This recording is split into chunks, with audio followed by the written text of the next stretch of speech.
It's the end of the world as we know it. Welcome to the Tuesday Coffee with Jack and John. I can't think of two other people I'd rather be with in this time of complete societal meltdown. Guys, how's it going? Good. Great, man. Are the zombies at your window yet? No, they won't know how to get here with meta down. They won't be able to find us. Yeah, what I've confirmed is that the reptilians have worked with the alien Greys to shut down Facebook to cover up Nikki Haley's losses for Super Tuesday in alignment with the future eclipse. That's what's going on. Clearly. There's multiple sources that confirm this. Now, all of them are in straitjackets and eating pills, but hey, multiple sources are multiple sources. That's rules journalism. I don't make the rules, I just follow them. All evidence points to. Well, I just confirmed with one of my sheep that Jack is 100% correct. And although she is in labor right now, so like prone to a little bit of exaggeration because she's in a lot of pain. 100% confirmed. So you've got three sources now there, Jack. We got a sheep and a bunch of other sheeps that all say the same thing. It's here. It's the apocalypse. It's Armageddon. It's the revelations. It's all in one. Is it not super late for sheep to be having babies right now? A lot of sheep are having babies now. Mine were bred in October, so. Got it. Because you just put them together, or they just did it on their own right then? No, I put them together. Got it. I'm trying to control so that it's not like something's being born every other week here or every month. So they don't drop in the middle of January. Yeah, I had one in February last year on a really cold day. That sucked. Yeah, we had ours hold them for the worst day. Like if it's snowing and blizzarding out, that's when they're having them. That is the way it goes. Okay, for those of you who've never been on this stream before, it's our monthly live discussion. And if you have a question or something you want to hear thoughts on, you can put it in the comments. Use the word question in all caps or the first word of your question in all caps or comment. So I know that we are supposed to look at it and Jack knows. I'm not actually going to bother with introductions, guys, because people should know who we are by now who come to these. And if not, you can check out our websites, which are all linked in the comments. I would like to talk about the let them eat cake moment of the last week. I don't even follow the news, but apparently if you want to beat inflation, cereal for dinner. What do you guys think about that one? I haven't heard this one. I don't know. This is great. I did hear the Atlantic say that inflation was my fault like 6 months ago, but I did not know we were supposed to eat cereal. Cricket cereal. For dinner, right? It's not cereal for breakfast now. It's like sugar pops. Save money, eat a bowl of cereal for dinner. Cricket cereal. I ate ribeye and asparagus last night, and they can kiss my ass. So it was an actual ad campaign, and what it resulted in was a bunch of people on the internet making fun of quote unquote rich CEOs coming up with this idea and like reenacting how they came up with it. And it's a total let them eat cake moment. And then I started seeing people showing like, this is how you make cereal homemade if you want to make your own and not give them your money anymore. So it was apparently considered to be a tone-deaf approach to people who are genuinely struggling with grocery bills. The same crazy lady that ran on I'll Go After Trump has a lawsuit against the largest meat packing manufacturing facility in the United States. The name slips my mind. And she is going after them for billions of dollars because she believes there is no way they can meet their zero carbon emissions by 2040. So they are going after that meatpacking plant right now. Yanasa TV did a great video on that I watched this morning, and it's just insane. It literally is clown world, the stuff that is going on right now in New York. And then those seeds, they kind of spread as it goes. So wait a minute, because you said crazy lady that ran on going after Trump. We're going to have to narrow that down to which crazy lady that ran on going after Trump. The New York one, the Georgia one? New York. Okay. Letitia James, is that it? That's her. Yeah, okay. That's her. I don't know what brain cell that was in, but apparently I paid attention a little bit. That is her. I'm going to have to smack my own hand for that now because, we shouldn't really be paying attention to these people. But I don't think we're going to have a choice of what we're going to pay attention to today because it's going to be all over all day long. The big contest that isn't. How many people will commit suicide today because they can't reach their Facebook accounts? Well, let's stop interfering with that and let them That's my whole new thing. Like we have all this outrage over them mutilating their children and such. Just let that happen. Your children will not have to have these arguments with their children in the future when they remove themselves from that gene pool. Just let them go. Yeah, I had a friend that had a different single bullet theory that was to control population. You give everybody one bullet, and they can use it on themselves or somebody else with no repercussions whatsoever. The thing is, if I use mine on you, I get to take your bullet. Yeah, armed society is a polite society. Yeah. And as long as I have one bullet, then I can still use it again. Yeah, I heard the other, speaking of bullets, I heard the other day that we were ranked 3rd in gun violence in the entire world. But if you remove 3 cities, gun violence of the United States, we were ranked at like 270 gun violence. I'm thinking LA, New Orleans, Chicago? LA, Chicago, and somewhere it was not New Orleans. Maybe St. Louis then. St. Louis, that was it. But St. Louis and New Orleans they go back and forth as murder capital of the country. Detroit, somebody says Detroit. I saw somebody say something about Kellogg's. If you have not gone down the Kellogg's rabbit hole over the Kellogg's cereal gruel, they were using that in asylums to feed crazy people and to lower sex drive. And he was actually doing all kinds of mutilations himself. It is quite a fascinating story, the Kellogg story. It was 2 brothers, and one of them rode around on a bicycle in a completely white suit, and his other brother chased him around trying to keep up with an umbrella. And there's actually a lot of footage and illustrations of this and such. It's very wild, the Kellogg story. They don't go as deep as that, but that story is one of the featured ones in that show. Food that built America. Food that built America. Yep. And that's all legit. Yeah, that sounds made up and fabricated, but it's not. Yes. But the one that was like the beta brother is actually the one that made the company successful in the end. Oh, always. The alpha brother wanted to keep the special potion of cereal grains only for his people at his asylum. Yeah. And this was not like your normal asylum where like they grab you off the street and throw your ass in there. This was like an asylum like rich people paid to be put in. Hugely. Yeah. Like a rehab facility modern celebrity therapy in the late 1800s, like it is today, where they go to like this resort place or whatever. It's exactly what it was. Yeah. Torturing the children, but all the rich people wanted to go there and witness. Yeah. Yeah. Oh, that sounds familiar. Yeah. Well, I was wondering where that was going to take us for the let them eat cake moment. We'll see how that goes. I'd like to highlight this super chat. Happy Super Tuesday from Legendary Farm Homestead. Thank you so much for that super chat. I think that went to you, Jack. We're color coded when they super chat us. So depending on the color, we just have to figure out which one's which. But they were, before we went live, this person's like, I super chatted, but I don't see that it went through. And I think it was waiting for us to go live to go. Ah, okay. I like he says ass clown, so it has to be Jack. That's his hashtag. And I do see that dude on a lot of my streams, so it probably is me. And I do like that he chose 1776 for the amount. Yep. I think everybody that's on Nicole's channel, like somebody at least should super chat Nicole, and somebody should super chat John, just so we can see if this color code thing is. Yeah, just to get our color code straight. I'm skeptical. I need to see it. I think the color is based on how much you give. Oh, really? That's interesting. Yeah. Well, so they have to do different amounts, right? We need people to find out. We need somebody to super chat John and super chat Nicole, and then we'll see. And you should totally do it for the exact same amount, 1776, so that we can see if it changes color or not. Yeah, that's legit. Okay, question, Nicole, are you selling any sheep? My wife wants to get some for our 15 acres. We're in Crossville. I actually am about to process a ram that if you want a ram who's pretty good at getting out of an electric fence, we'll sell him to you instead of turn him into meat. But I need to know today. That's Nicole at livingfreeintennessee.com. He actually has really good genetics. He's St. Croix. He is a proven father. He's about 2 years old right now, so he's got a lot of life left in him. And my other ram is already sold for meat to somebody else.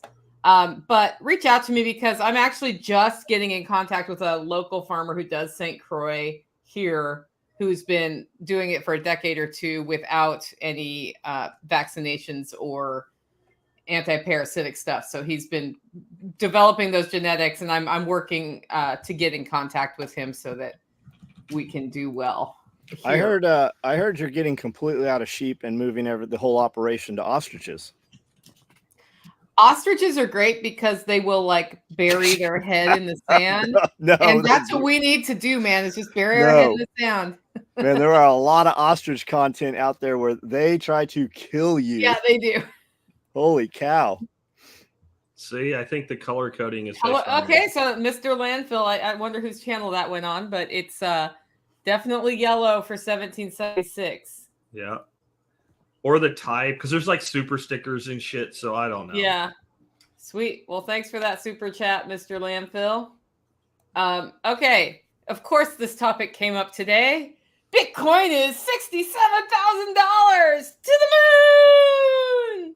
Just getting started, baby. Yeah, a lot of people are saying 200,000 on this run. Could be. Yeah, I mean, this is the first time out there. First time I've opened the app, and you physically see it every couple seconds keep changing. Yeah. It'll be fun. It's going to drop again before it goes up again, but it might all-time high before it drops again. We'll see. We did get over silver's market cap yesterday, which I predicted exactly 7 days before it happened. Would you still buy currently right now? Yes. Yeah. And here's why. I just saw this today. Wicked Bitcoin had it out. If you decided, okay, finally I'm going to listen to these crazy fuckers, and I'm going to buy $100 or $1,000 or $10, whatever, weekly, and you pick the worst fucking day in the last 3 years that you could to start something like that, which is the day that the last all-time high hit, and you did that every week up till now, your portfolio would be up overall performance 140%.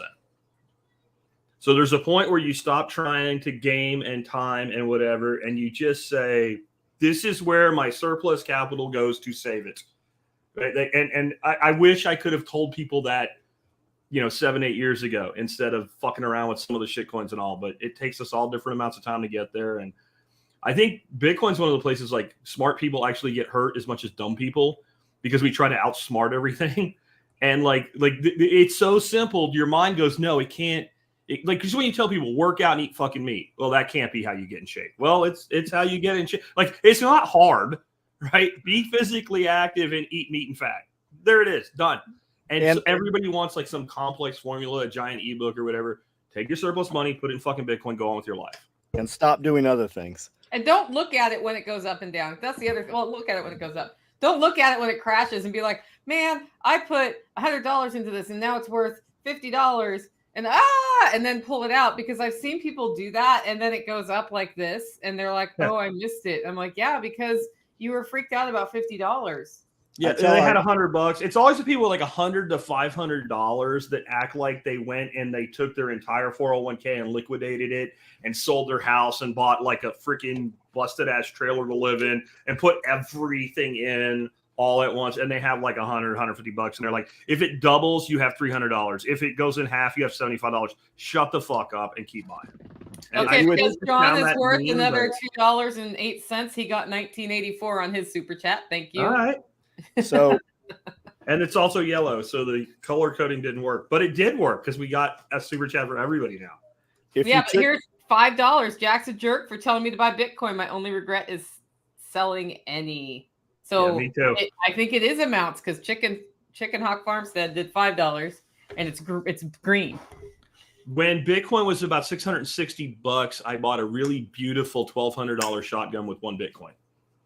Holy shit. We've all done it. But it was 2013 or 14 or something like that. I mean, it is what it is. If you'd have put your $1,400 stimulus check into Bitcoin on that day, what would you have right now? Over 60? I think so.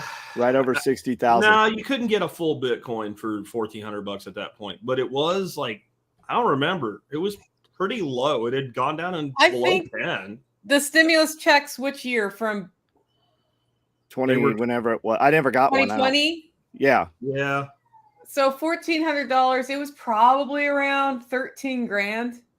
Yeah, everybody worked it out on the lives the last few nights, and it was months ago. The number they were coming up with was like 32,000. Okay, that's probably about right. But now Bitcoin has gone up another 20 grand almost since a few weeks ago.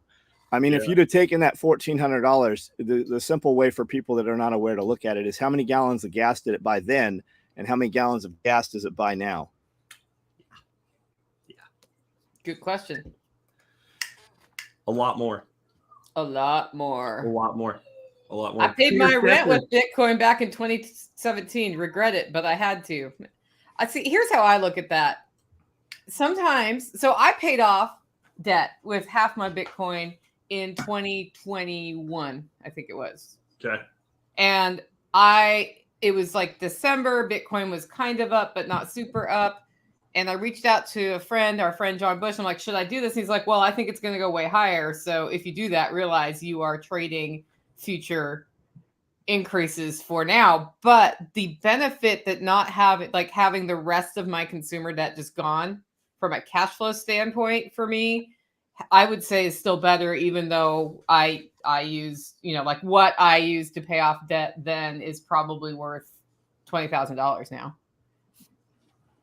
I don't regret it though. So I think sometimes it's like when you make those decisions, you have to accept that you are making a decision now based on the information you have and your priorities, and what happens later at that point doesn't matter. Like it doesn't matter that Jack's shotgun is worth like 2 Bitcoin now because he can't change it. It's like when you sell a house and then 10 years later that market goes through the roof and you're like, now my house would be worth $2.3 million and I sold it for $200,000. It's like, yeah, but where do you live now, right? Like you bought another house or something. Like, yeah, if you look at it that way, back in 1996, I bought my first house for like $84,000. I guarantee you that house is worth $2.25 today. Did I lose money because I sold the house at a $15,000 profit 9 months after I bought it? No. Are those prices coming down?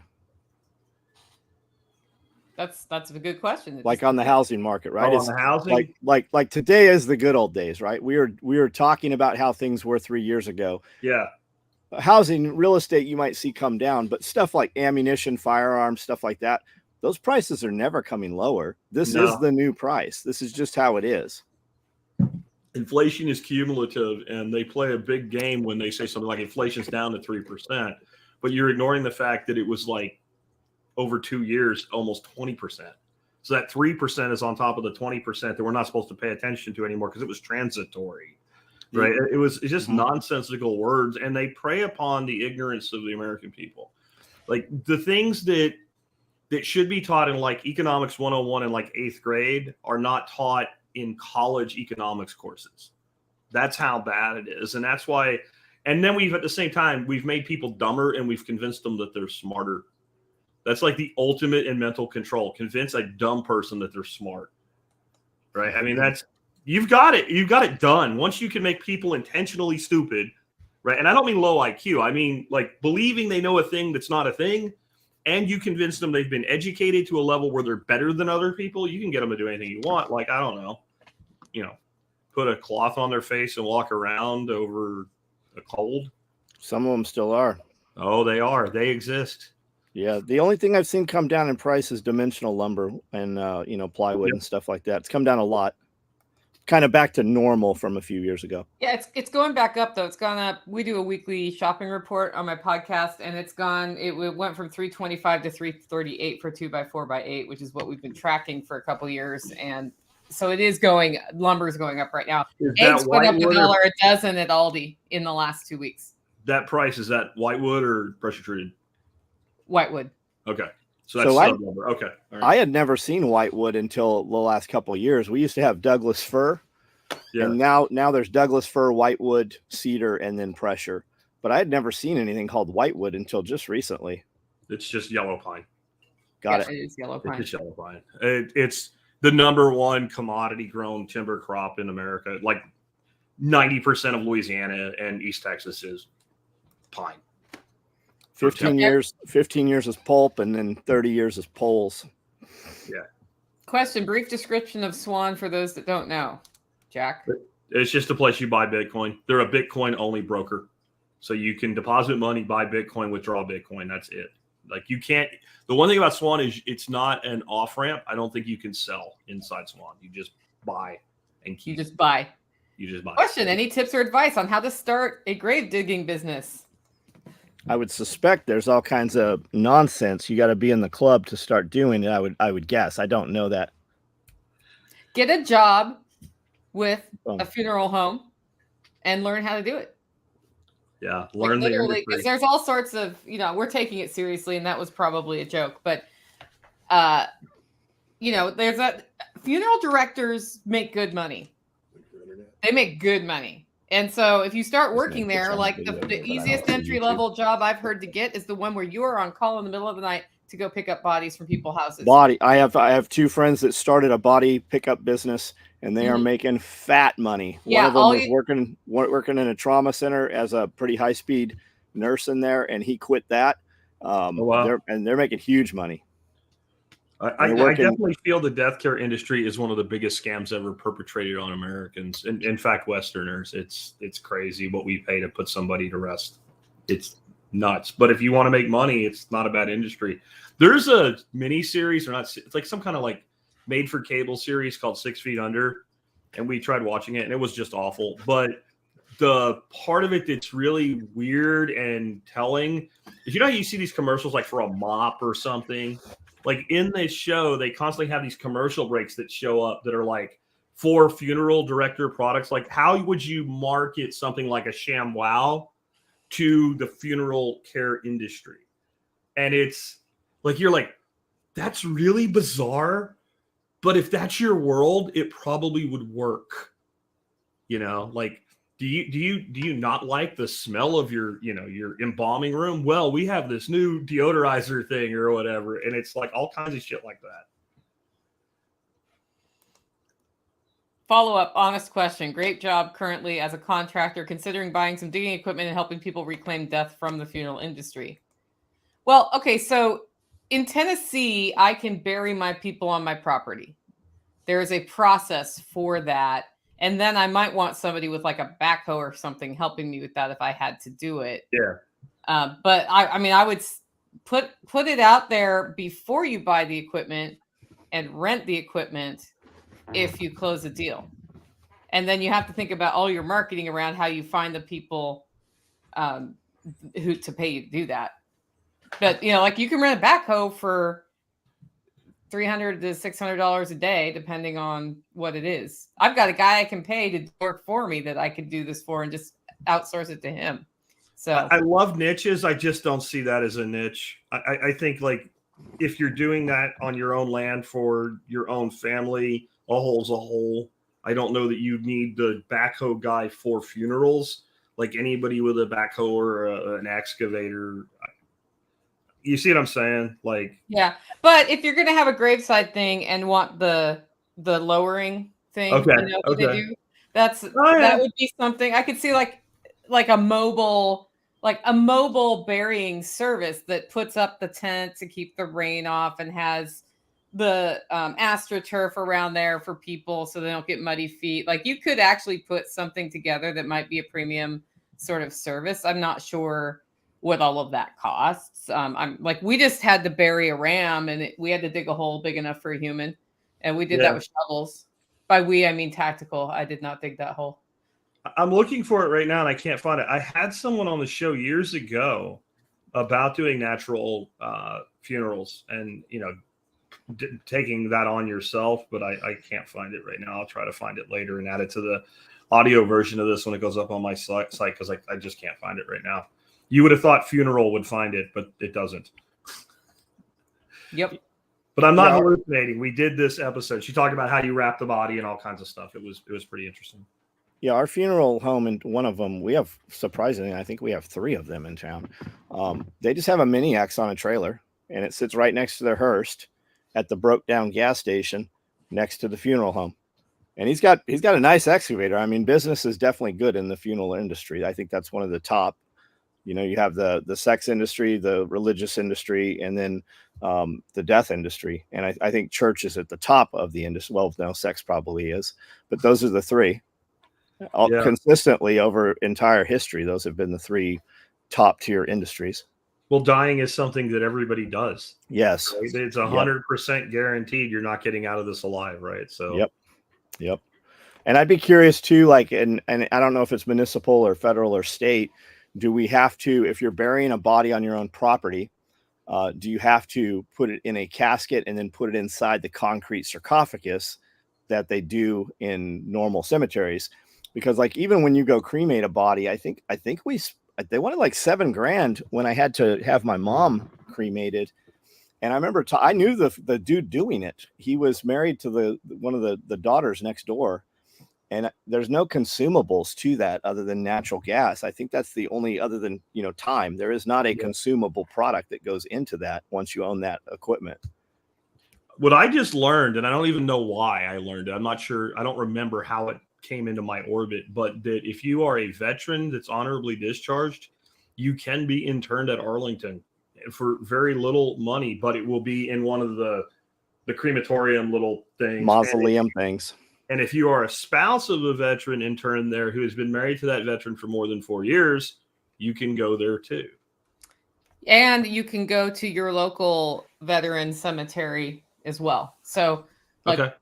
I know this because I've lost a lot of family members who were veterans, and they ended up I have some in Arlington, but some who died in Oregon didn't want to go to Arlington. You'll wait like 6 months for your funeral there, by the way, for 6 months or more. And they just went to the local veterans cemetery. Gotcha. I think every state has one. I don't know if they have them in regions of states. Like in Oregon, I know the one is in Portland that my grandpa went into. From what I got out of the Arlington thing, like you would take care of the cremation yourself and have like a local ceremony or something. And then eventually they would, and if anybody wanted to go, they could go. So like it's just what happens to your ashes after the fact is what I got out of it. And I could be wrong. So my grandpa was buried in Arlington, my other grandpa, and my grandma was on ice for 8 months at the funeral home in her local one, and then they transported the body to Arlington for her interment, and she's buried on top of her husband. Yeah, that's a more traditional burial. I don't know if like the cremation versus do you get a casket spot is controlled by rank or how that works, but he was in a casket and she was in a casket. It has a lot to do with overall service. Like that's a thing of honor. That is a very high honor. There has to be something that he did at some point that rated that. Because I was always under the impression that veterans just didn't get to do that. But apparently there's a whole huge segment of the cemetery dedicated to that. I have a friend, my best friend in high school killed himself, and he was in the Navy, and they cremated him and put him in one of those things. So, yeah, that was fun. So somebody said, I had to pay a tax to get my mother-in-law's ashes. It cost me $35 to keep my word. She rides in my trunk. Yeah, and apparently it's a crime when you take the ashes and spread them around the United States or into the ocean. I think there's some nonsense about that too. Yeah, we're doing it anyway. And then if you ship it through U.S. mail, I believe that's a crime, or you have to pay a fee or something for that. Okay, we'll bring this question up because we know we're going to get it 1,400 times during this live stream. None of us can get in. It's the end of the world as we know it. It's the beginning of the zombie apocalypse, and we're just pleased to be with each other for this time. Yeah, we're all dead tomorrow. Yeah. And I bet you now, if we went out and looked, people are screeching other places about it. It's amazing how little you care when you don't use it anymore. I use it. I use it. But I mean, I have alternatives. Yeah. It's not what pays the bills for me. So I'm on Facebook. My store is down. My store is not there. I said I'm on Facebook apparently right now, but nobody can see me because nobody can get into their account. So somehow my live stream over there is working, because if it doesn't work, then it would not, like if you look at the top of the StreamYard room, right, you could see all the sources we're on, and Facebook has a big green check mark. So I guess Zuckerberg's watching us. It's too convenient. Facebook is too convenient to not use for me. In the middle of the night, I can say what I want to say. I can tag 15 people and it goes out to them. And when they wake up in the morning, I have an answer. Whereas if I have to use other apps, it's just more cumbersome when I can take that thing and share it. If I'm on Instagram and I'm sharing stuff, I can click as many people I want if it originated from Instagram. I can't with other things. It's too easy to go from YouTube to Facebook to not use, or YouTube to Facebook Messenger to not use it. Now, okay, so Disney has a whole crew that somebody said that cleans up ashes from their park. It's a huge problem for them. Now, I would say spreading ashes on private property, you might want to, I can understand, like, if I don't want your ashes on my property, I can say no, right? I would question how you would even know that. I mean, aren't you spreading them to the wind? You're not just like pouring out a pile of ash. I guess it depends on how people do it. Like, I mean, is it from a big ride? You're talking about something like that container right there. Yeah. Like that's about how much is left of a person. And I mean, I've thrown ashes all kinds of places, not necessarily people's ashes, but like it doesn't like persist for very long. It like washes into the ground, and I don't understand how that's a problem. And where is this place that there's like so many people spreading ashes that it what park is this? Is this like the park of death or like what? Why would that? I've never seen anybody spread ashes in a park. I don't understand. Now we did one time. I was in Florida at Sanibel, and Bones and Amy came up and were hanging out with us.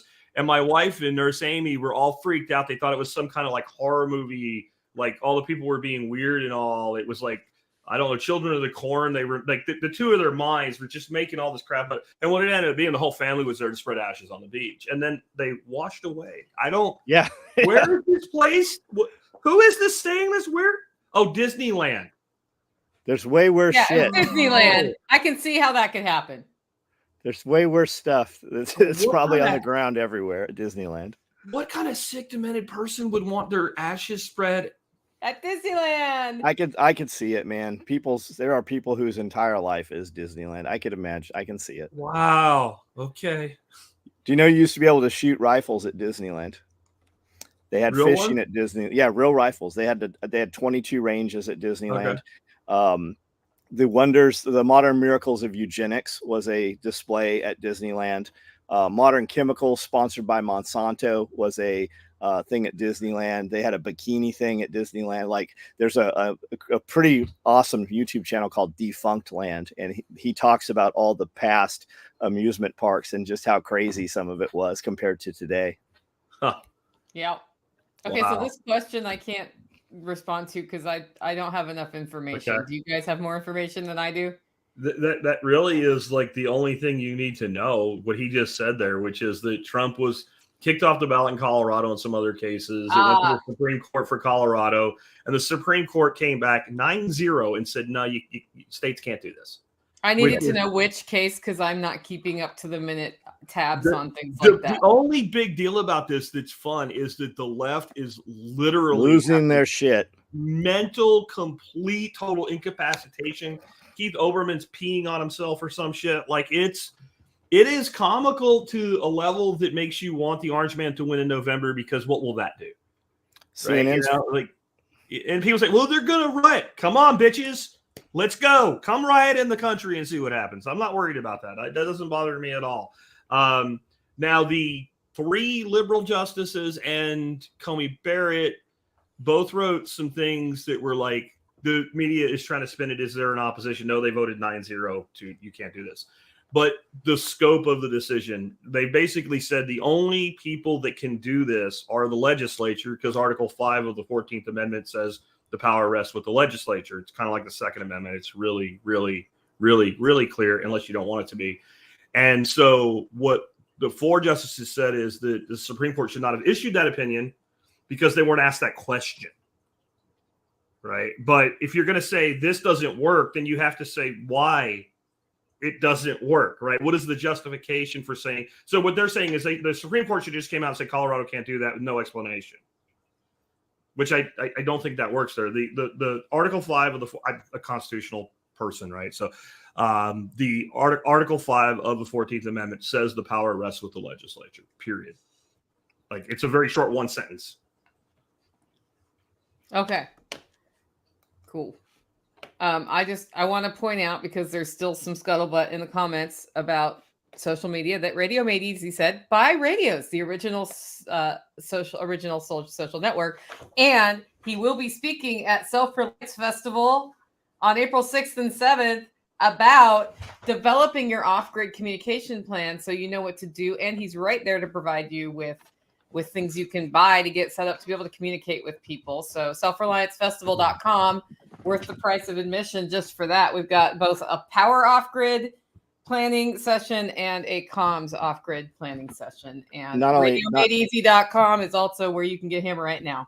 Not only that, I am hosting him for a 2-day class immediately after SRF. So you want to come in and learn how to use this stuff. He does it without the gatekeeping. No sad hams. No, oh my God, you have to have a license. He's going to teach you everything, and you're going to actually use this stuff in motion. You're going to see the real capabilities at distance from point A to point B. How many of us have Baofeng radios, for instance, that you can buy for $38, and we have 2 of them, but they don't talk to each other. You're going to go through, you're going to program all your stuff, and you're going to know the insides and outs of this. And it's going to take you about 8 hours a day for 2 days. And we're all going to hang out. We're going to be here on the property. So if you want to attend that, make sure you come out to that. Will those radio classes be available for the online tickets? Okay, so I am posting a link today that leads you to Evan's class registration, I think, because I think he sent that to me. Evan, if you haven't sent that to me, send it to me. But I think you can get them at radiomadeeasy.com right now for that 2-day class. Online? Online. Okay. I'm pretty sure. I mean, I don't think Radio Made Easy is doing an online class. No, he's selling the tickets online. Correct. Oh, you Correct. mean if you get the digital pass? Well, no, we are not live streaming that class. It's not a really good. That's what I was saying. I didn't think so. It's not something about learning how to use radios hands on. You want to do it hands on. You want to come in and do it hands on, make mistakes, see what happens, see how you get past those things. It's kind of like learning how to shoot a gun online. That's a good example. That's a really good example. Right? Like you can learn some things for sure, but like go take an actual class. Go get fighting pistol under your belt or fighting rifle at TAC response or something, because you don't want to mess that up. Well, if you need radio communications, you don't want to mess that up. And if you haven't learned online yet, you're probably not going to learn that online. Yep. I live in a bowl. No radio gets out unless I go to the top of the mountain. Then you need to put something at the top of that mountain. That's actually the solution. Where I live in a teacup. It's the same thing here.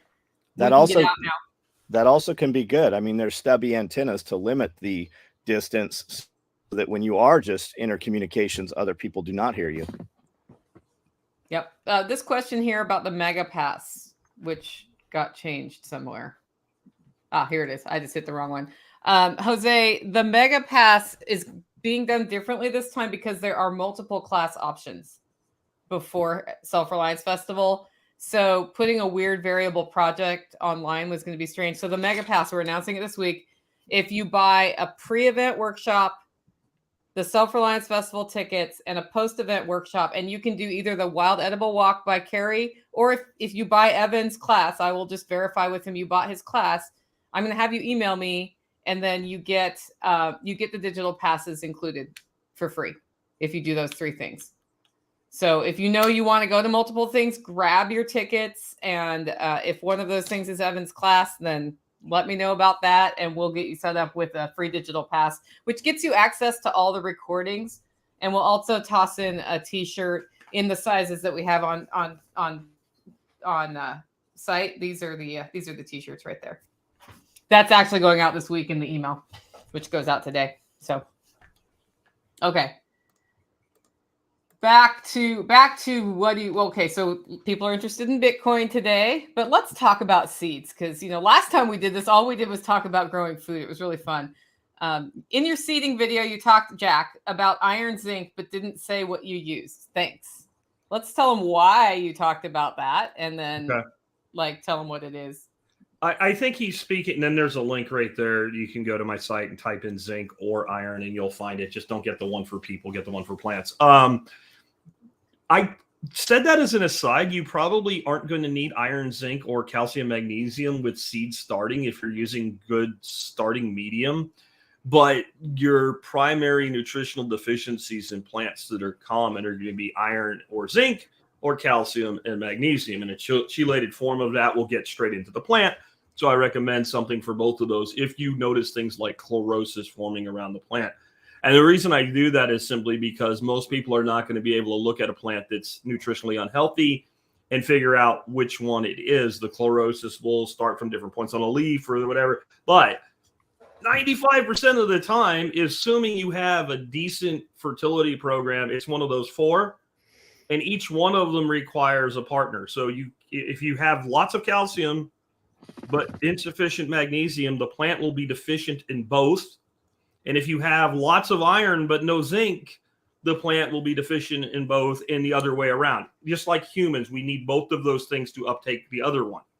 So I recommend those, because if your plants look like shit and everything else is okay, that will probably fix it. So I wouldn't get in a wad about it. The reason I say it's an aside is, again, I've never used either in seed starting. I must have set it as like a more forward-looking thing, I guess.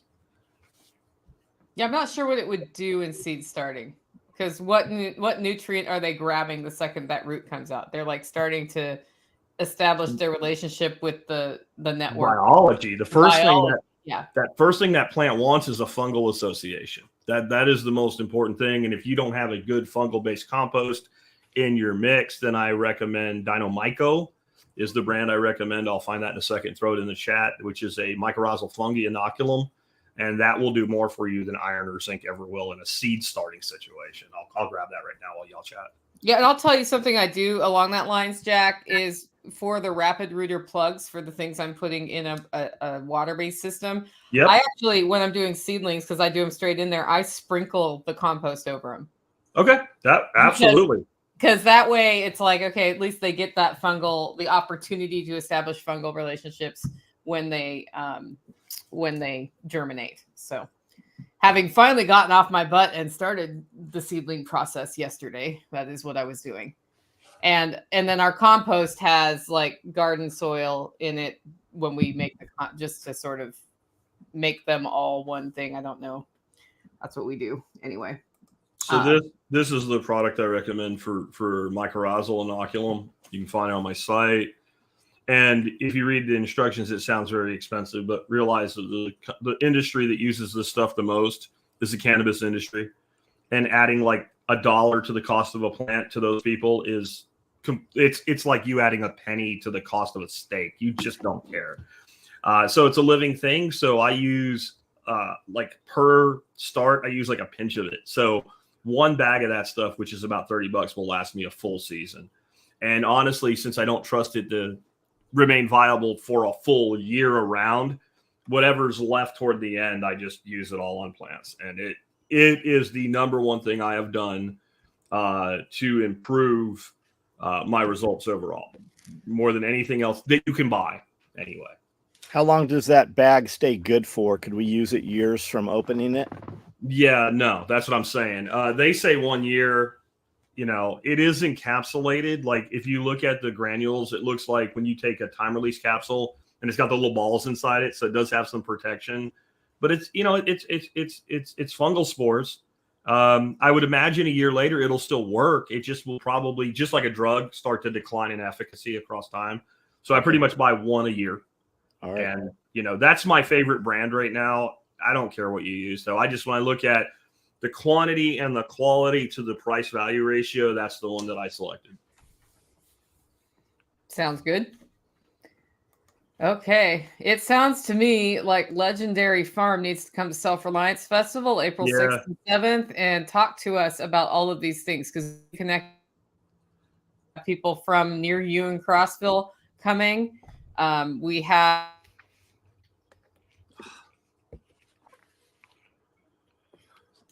the zombies got Nicole. Well, we have Matt and Gabby, who is very local to me, that does have a little tree nursery going on, and they listed several fruit trees a couple weeks ago. And I sent that to Nicole, and she goes, "That's Matt and Gabby." And I said, "Oh, I didn't even realize that was them." They're probably 20-30 minutes from me. They do frequently come to SRF. If you search Marketplace, you will find a ton of tree nurseries here in Tennessee. And a lot of those are just guys, you know, starting their own trees. You'll find a ton of that stuff around Collierville and Nashville and such. Yeah, she's gone. She'll be back. Yeah. Fall, spring. So everything here blooms up. The last 4 years, we've had everything bloom up and then freeze. And then we didn't get any kind of crops for the last few years other than figs. This year, it looks like we're holding. It does not look like it's killing off any of the buds. The peach trees are absolutely beautiful here right now. Every couple hours, you can just see more of them opening up. And then I think we put in 30 more fig trees this last year, as well as a bunch of other trees. So the fig, and for us, at least here in Camden, Tennessee, that fig crop is a high calorie crop, and it always works no matter what for us. And you get good yields. You get huge, yeah. And I put in, I had brown turkey figs, which have done really well. Those trees were, 10 feet tall probably. And when it gets really cold, they'll snap to the ground, and every year they just come back bigger. And then I put in a bunch of Chicago's, because the Chicago's are even cold hardier, and they are the size of golf balls. The thing about you've got like no rock, so those trees are probably got roots 18 foot at this point in your soils, so they'll survive anything. Like you said, even if they get knocked to the ground, they'll survive anything. Like if you go look at ancient, like couple 100-year-old recipes, like from the frontier days in the United States, a lot of recipes don't call for sugar because they didn't have it. They call for chopped figs. That was like you planted fig trees in the homesteading days, so you had a sweetener. And they dried them, and they're like a dried fig is something like 45% sugar. And then as the Indians would migrate too, they would plant those trails as they were going. So as they would come back and forth, they would have, just like Johnny Appleseed dropping, planting apple seeds and stuff. So do you know you can get a Johnny Appleseed apple tree? I think I've heard you say that before. Yeah. Raintree has them. They're from a tree that was originally planted by Johnny that they take seed from, and they make new trees. Interesting. Yeah. Kerry, we had Kerry come out. We shot a video with him a couple months ago. He came out and planted 31 more trees here on the property. Kerry Brown. Yeah. Let's see what else we got. Like Nicole runs these, so now we're all okay. Let's just go through some of the questions in order. Cool. Here. What app do you use to buy Bitcoin? This is one of those answers where I say, like, all my tools for buying Bitcoin are at the bitcoinbreakout.com/tools, but I really don't care who you buy Bitcoin from. And if I sound terse, it's because I've answered this question for 11 years. It doesn't matter. It doesn't matter. And if you get 5 more sats or 5 less sats because this one has a different spread, I don't care. Buy it, withdraw it, and it doesn't matter. John, what do you use? So I use Cash App. It's so simple. Okay. I pay all of my contract employees in Cash App. Money comes in. I have it linked to a debit card. So I buy it through Cash App, and you can buy $5 or you can buy $5,000. And it's super simple there. And I have my employees, I'm like, look, put $5 every week into Bitcoin, and they have a scale right there where you see today, 1 week, 1 month, 1 year, and overall. And I go, I want you to get comfortable with this, and just put in $5. And then you can move it. You can move it anywhere you would move Bitcoin. You can put it on a wallet. I can send it, anywhere from there. And it's so simple on Cash App to do that. I buy mostly with Swan and Strike, but I don't care where people buy. This is like one of these things, like, I see this as a little bit of a toolbox fallacy, not completely, because it is scary. I mean, the first time you buy it, like, you're like, I'm going to do something wrong or whatever. But the same person that goes out and throws $200 on a dinner at a restaurant will worry about $50 worth of Bitcoin like it's their life savings or something. Just go buy it, get a wallet, copy an address, and do a withdrawal. And over time, you're probably going to figure out, like right now with the way fees are, that you probably want to accumulate some on your brokerage and do a larger withdrawal. But again, if it's $50 your first time, just buy it and withdraw it. Strike is great. Learn about Lightning and everything else. But I mean, Strike is super easy. And Swan, if you have, what I like about Swan is they have great customer service. I don't want to be anybody's technical assistant in this. I do not help you figure out your wallet. I do not walk you through. John Bush does that. God bless him for it. I can't be that for you. I have other things to do.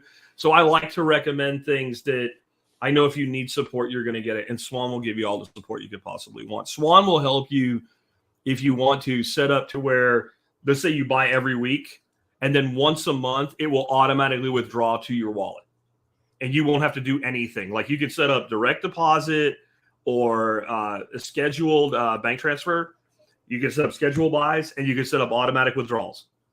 And so all you literally have to do at that point is just let money go in and let Bitcoin go into your wallet of choice.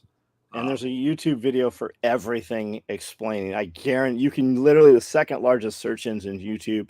If you're not aware, you type a question in and there will be dozens of videos. So Liberty Garden says, so Bitcoin is going up. Does it mean that US dollar is going down? Because I know the value of land and gold isn't. Well, first of all, you don't know that. You have no fucking idea what the price of gold is going to be next year. And neither do I, and neither does Peter Schiff. So if we're going to answer that question, let's start with being honest about what we don't know. Like, is Bitcoin going to be worth more money 12 months from now than it is now? I would say I believe so, but I don't know that. And neither do you, and neither does anybody else. Land prices are in decline right now. And houses are still not, but raw land, because I shop it all the time, raw land has come down significantly over the last 2 years. So you don't know that. And I don't mean to be a dick, but nobody knows that. Like, I'm not saying I know and you don't. I'm saying I don't know, John doesn't know, you don't know. And anybody that says they do is probably trying to sell you something. And if you're waiting to buy, go ahead. If you're waiting to buy land a couple of years, you're going to be a couple of years behind. Yeah. Like, yeah, you might get it cheaper, but even if you bought land right now and improved it, like, you could refinance it, or you could, add a structure, and then there's a ton of stuff you can do. But most dudes waiting for a better market or something, they're not going to do shit when there's a better market anyways. Well, what if there's a better market, but interest rates are double? Yeah. And you don't have cash. Even if you owner finance shit, you're going to pay twice as much. But could you owner finance raw land? Could you not afford to make a payment of $1,000 a month? Show the journey and the evolution of the raw land through social media and get that crowdfunded. People like the wonderment. When we bought this old, abandoned, broke-ass building, out of excitement, we came over here every day and just shot a 30-minute video of me and the guys walking through to see what the contractors had done.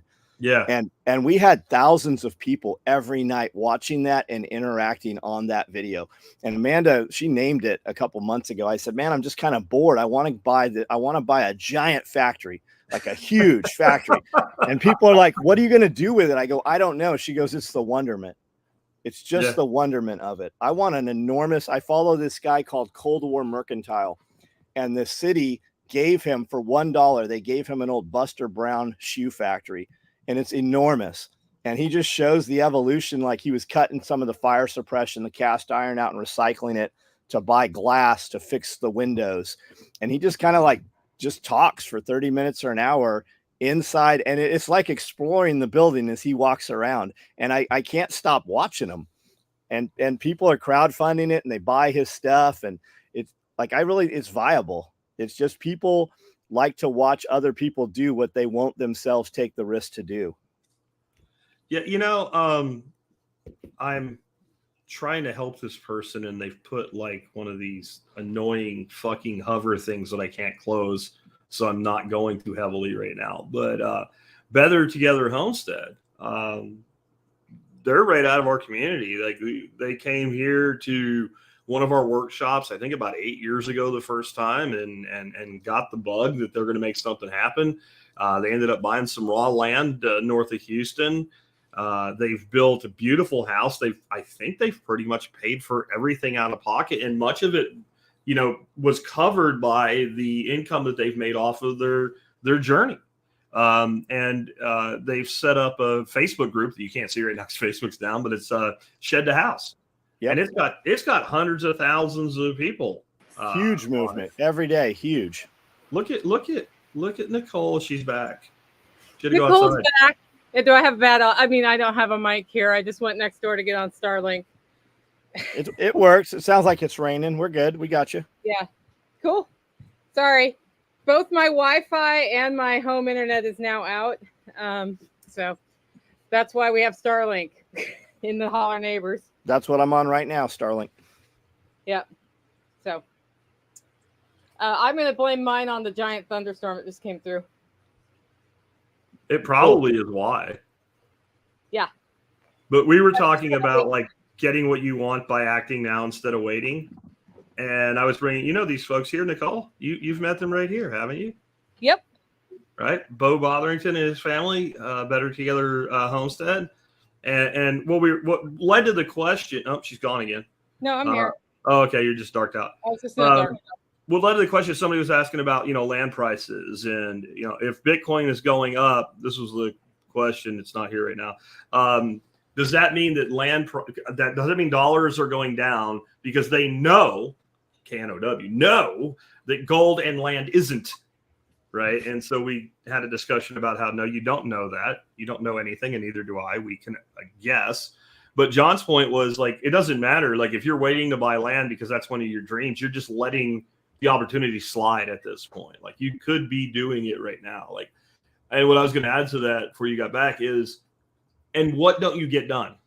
So you wait another 5 years to buy your piece of land because you got a better price, even if you do. What could you have done in that 5 years? How much of that dash did you burn? Like, I don't know if you know this, all of you out there, you're all dying. You're all terminally ill. We kind of talked about with the death industry thing. You're all dying. 5 years from now, you're going to be 5 years older. And trust me, you hit a certain point where 5 years means a lot more than it did before. Like 25 and 30, like there's not a lot of difference. 45 and 50, come on, guys, there's a difference. It's all the guys. It's everybody saying, I need to get out of California. And you start saying that when you're 20, and then you're still saying it when you're 30. And when you wait till you're 40, man, imagine how much simpler your life would have been had you left California just 10 or 20 years earlier. We have a client, and he's like, as soon as he's got a couple more weeks or something, and he's leaving at age 60. And he's in California. I mean, it'll be great for him. But I mean, just imagine how much faster you can move outside of California. Well, I mean, here's how I look at that. When I was not quite 21. I had just gotten out of the Army, and I decided I wanted to move to Texas, and I lived in Pennsylvania. I took all my shit, I threw it in my car, and I drove to Texas. That was the entirety of the move. There was nothing more to it than that. I think about if I wanted to move right now, right? Let's say if I wanted to start a civil war in Tennessee, and I said it's between the Holler and Camden, and I got you guys fighting about it, and I want to move now. How much more, and I do well for myself, and I can work from anywhere. It's still more complicated than it was when I was 20 years old. Yeah, I got it's cumbersome. I got a family, right? Yeah. I got a place that I've put a lot of effort into, right? There is no easier time to leave where you are for somewhere else than right now.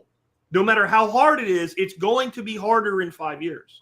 Yep. Everybody The has best thing that. I ever did from a monetary standpoint for myself was start a business. Period. End of story. Yep. And in order to do that, I had to learn skills. I had to start some things that didn't go well and learn from that. And pairing that with getting my overall need for what I needed to live, the cost of that down really helped, because when I go through ups and downs in cash flow, I'm not like, oh man, what am I going to do? I'm like, well, I grow my food, so I have food. So what else do I need? Like, I don't know. It's that has gotten me way further ahead in life than any get rich quick scheme or ClickFunnels scheme or any of those other things. Investing in gold scheme, investing in stocks. If I have enough money to invest, I will, which I don't. I have some money in Bitcoin, but I don't have like a portfolio of stocks, because I'm not going to go into that with like a couple $1,000. I'm going to do that with enough to be able to be reasonable with my investments. Otherwise, it's about building the prosperity here and stacking wealth other ways. Yeah. I mean, you got to look at it this way. Like, think of investing when you're going to invest, not something like a Bitcoin or a gold where you're just buying a commodity and holding it. You're actually going to say, I'm going to invest in SOE Tactical Inc. If John had gone and created a large C Corp and went public. Why will I give John my money? Because I like him? No, not if I'm smart with my money, right? Because I think he's got a good business. Actually, no, it's not. It has to be more than that. I have to believe that if I buy $100,000 worth of SOE stock, that John Willis is going to do a better job with my $100,000 than I can. Or I am a fool for buying stock in his company. That is the only reason you buy stock in anything. You believe the entity that you purchased the stock from can do a better job with your money invested in their company than you can in your own. And what you're saying is that, Nicole, the best ROI you would ever have would be investing your money in your own company, where you keep all the money instead of the money that's left after all of the phantom losses and everything else that they hold back on You know, Yeah. people like when people were buying Masterlink because Masterlink was holding Bitcoin. I'm like, I'm glad Masterlink's successful. I really want to see them do well with this. But why the fuck would you do that? Right? Like, why would you buy Masterlink stock only because they're holding Bitcoin when you could just hold Bitcoin? Because Masterlink's not investing your money better than you can. They're not putting it to work better than you can. They're parking it in an asset class, which is a brilliant move by them. And I guess if you want to hold stocks and you have to buy stocks because of however your money's chartered, great. But in the end, if you just want Bitcoin exposure, buy Bitcoin. Yeah, well, I think a lot of like, I was talking to my dad about Bitcoin, and he was like, "Oh, hey, how do you feel about Bitcoin now?" I'm like, "Well, the same way I felt about it before." And yes, I did notice that it went up in value, but that's kind of what I thought would happen. And he's like, "Maybe I'll buy one." I'm like, "You could just buy part of one." Yeah. You know, like I know a lot of people always say buy one, and it's like, well, you don't let not having $69,000 or whatever it's at this hot minute keep you from getting in. It took me 2 years, Nicole, to figure out what the hell was going on with that. People would tell me it's too expensive to buy now, and I'm like, what? And finally, like a brain cell clicked for me, and I went, oh, wait, these fuckers think they have to buy a whole one. Yeah, because you have to buy a whole stock. Not really. You can buy fractional stock shares. I guess you can. Yeah. But people buy $100 worth of a stock that trades at $800 on Robinhood all the time. Right? If you buy Alphabet, you can buy $100 worth of Alphabet. What's the share of Alphabet right now? Anybody know? I don't, because I don't play in that space anymore. But you know, I think it's like 500 or 800 or something. Like I know you can buy fractional shares. So I don't know where that came from. I guess if you're old school boomer and you think you're going to send you a stock certificate and you're going to put it in your box, right? Maybe I don't know. Well, they didn't care enough to find out. It's just they want to be involved in the conversation with no execution. Bread into okay. All right, what else we got? Is Nicole locked again? It looks like maybe. Nicole is locked again. Anyway, I got new birds. What'd you get? Jersey Giants. Awesome. Yeah, I got Jersey Giants because I need big, fat, lazy chickens that can't get on my porch. Oh, I have 60 chicks, all Tractor Supply. I just walk in and I'll take everything you have that lays eggs. And I have them in a brooder. I've got another 50 about to come out of a tractor and into a pen where they'll actually grow up. They're starting to lay eggs right now. Do you get them like on a special deal when you do that? Because I've literally had them tell me I can have all of them for $1 if I'll take them all. I never asked. They start flying out of the stock tanks. They're like just like, I'll give them all to you for $1 a piece or whatever. Yeah, I never ask them for a discount. I just buy them all. And I said, hey, it seems like you have them a little early this year. He said, no, this is when we normally get them, but we're going to actually carry them through the entire year now. Yeah. So the place I get mine, the Tractor Supply near me, there was like a line of like 30 people waiting to pay and one person working. Yep. I went to the cage and started getting chickens out and marking the boxes and handing them to people and shit. there's this Tractor Supply in a one of the bigger cities next to us, and you'll walk in there and there'll only be one person. There'll be shit just everywhere in there that hasn't been unpacked. Stuff will be in the trailers still out in the semi trucks, and then others are fully staffed. We'll walk into some places, I'm like, man, you guys are really staffed well, and then other places just have nobody still. Yeah. Yeah, the one here, like I don't know how they're in business. There's a giant Atwoods, which is like Tractor Supply on steroids. It's like a Costco Tractor Supply. Like it's everything. It's boots and cowboy hats and guns and ammo and everything. And they're doing something right when it comes to hiring. Like if you ask somebody something, they either know or they know they don't know, and they know who will know. Tractor Supply, if I was a dishonest man, I could probably go down there every Tuesday afternoon, load my pickup truck with shit and just come home with it. Like I've literally been in there wanting to buy like one thing and been in the back room going, hello, is anybody here? Like that store could not exist in like LA or something. It would be completely, totally cleaned out. How do you do that? How do you run a business that way? Well, I don't think they are running a business. I mean, there's like nobody. I mean, no people. Like five people are walking around the store throwing shit in shopping carts, and there's nobody there. Yeah, you walk into some places and you're like, oh, there's no adults here working. Yep. Yeah. And And then the one person that is working, like, okay, they had to take a dump or something. Like, they have no choice. Yep. And then when they come out, they're like killing themselves trying to keep up with everything. And you're like, go to Atwoods. They'll hire you. But is anybody else got new birds? You got new birds, John? What'd you get? Just mixed? Yeah, I got some barred rocks. There's some buff Orpingtons in there. Couple other things I hadn't heard of. Everything just said prolific egg layers. So that's what I bought. I want a Jersey rooster now, but they had only pullets. And so if anybody near me has Jersey Giants and has a rooster, I will take a rooster from you. I saw some chickens that looked really big today, and it looked like their heads were dipped in black paint, and then they had like a black lower half. I don't know if they're real or not. They seemed like they were, but they kind of like Brahmas, except there's real clear separation between the coloring on them. Jerseys are usually black, but there's a black and white phase. It might be them. Maybe. You're going to start seeing chickens just like ball pythons. You'll have all kinds of like different color patterns and stuff. Yeah, I'm going to incubate my birds this year from my flock. I would love to have another American breast rooster from a different line, but I'm just going to see what happens with what I have right now. I have 4 females and 1 male, and then I have a random yard chicken who's been around for 6 years, so she just gets to retire. She's the one who stopped working in my duck coop. So, but I like the American breast meat a lot. It's pretty flavorful. Yeah, you were saying you did eat a couple, and they were pretty good, but you didn't fatten them or whatever. Yeah, if you finish them on grain, that's how you get the marbling, apparently. But we just did our normal, like, pasture raised and processing. Their white meat is closer in flavor to dark meat. So if you don't like dark meat, you are not going to like American breast chickens. Okay. I would prefer. Their breasts are not big. Yeah, I would prefer to just have all dark meat. Same. There's a Jersey Giant. Wow. That's cool. Big birds. They're called the triple purpose chicken because they brood.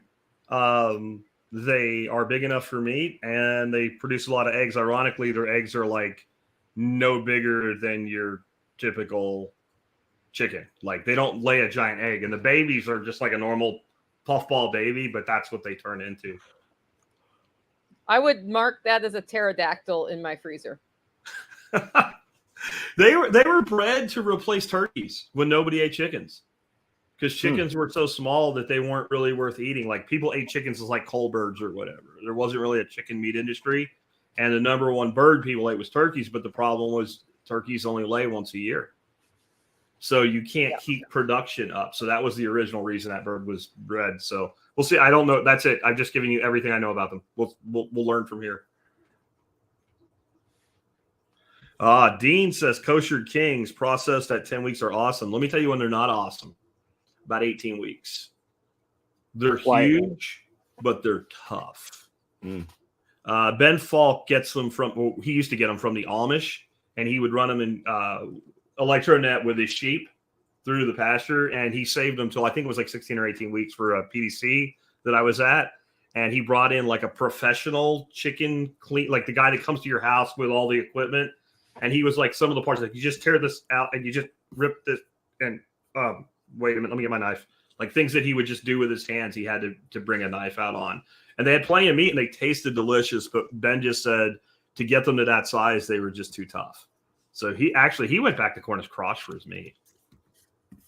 Cornish cross is so simple, man. It's just so easy.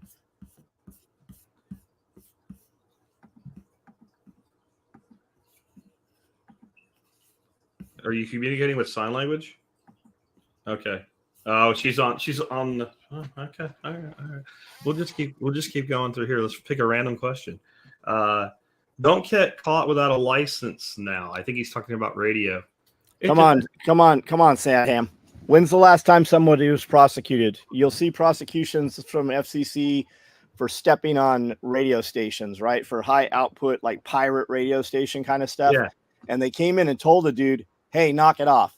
And he did it again, even with more power. And they said, hey, knock it off. And finally they hit him with a real fine, and he continued to do it. Like find a dude with just an HT keying up You're not going to now without your license. You're not going to go through those repeaters and stuff. Yeah. But nobody's coming. You'll get some dude that comes over because it's fun for him to DX you and chase you down. Yeah. But that's the extent of it.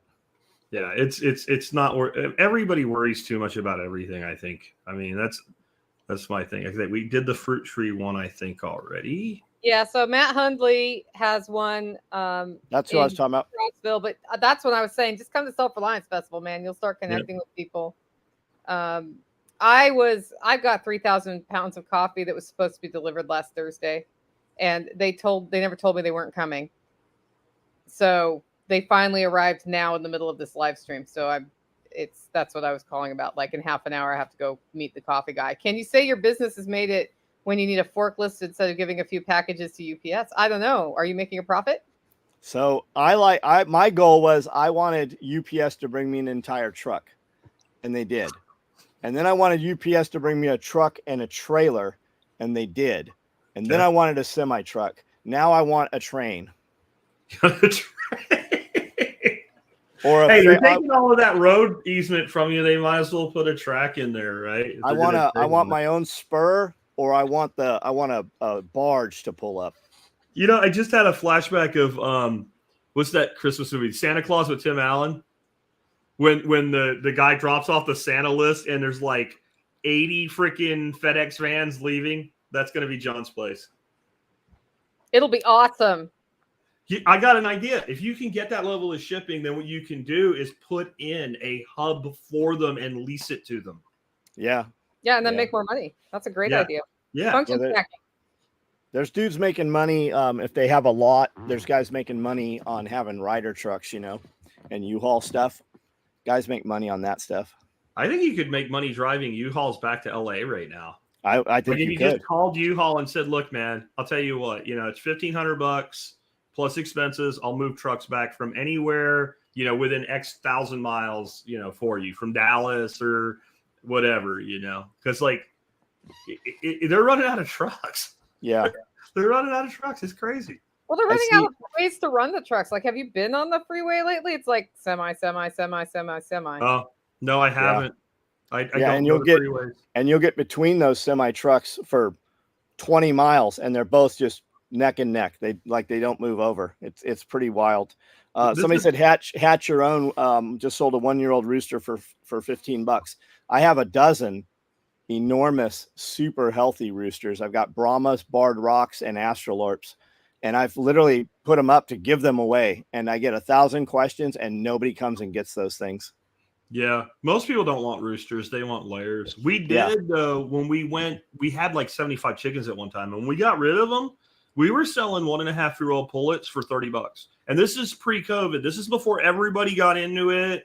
I think there is a business in here's the other thing that I've learned with this though. It's stupid. It doesn't make any sense. But nobody wants barnyard mix. People want breeds, right? So, but I think there is a business in like producing like Sussex or Rhode Island Reds or whatever, something that's big enough that you can eat the roosters. So, because you're not going to get rid of them all, and tractoring them to like 8 to 12 weeks and selling them for more than you could sell meat birds for. Because you will get for a grown out halfway to laying pullet right now, $25 to $30. Every time I see somebody asking about the food bank, I'm like, I have chicken and dumplings. You just have to come pick them up. They're right here. But you probably get all sorts of awesome internet hate for that, don't you? Oh, the craziest. Like, you're in the middle of nowhere. I would think that somebody knows how to process a chicken.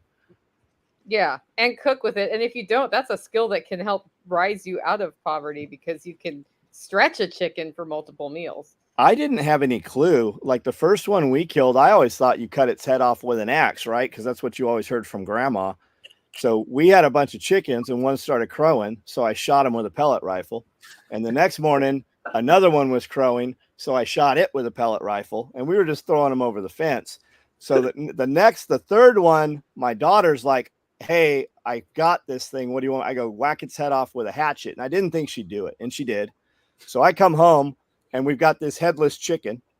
And I'm like, okay, so I'm reading on YouTube, how to do this, or I don't even know if it was YouTube. It was just probably a forum or something. So I've got a scalding pot of water, the biggest pot I have that I can get on the stove, and I'm dunking this thing in the kitchen, and it smells like burnt hair all through the house. So we start ripping all of the feathers out, and we take it and we have it all gutted out, and we put it on a pan, and Amanda throws shake and bake all over it, and we put it in the oven.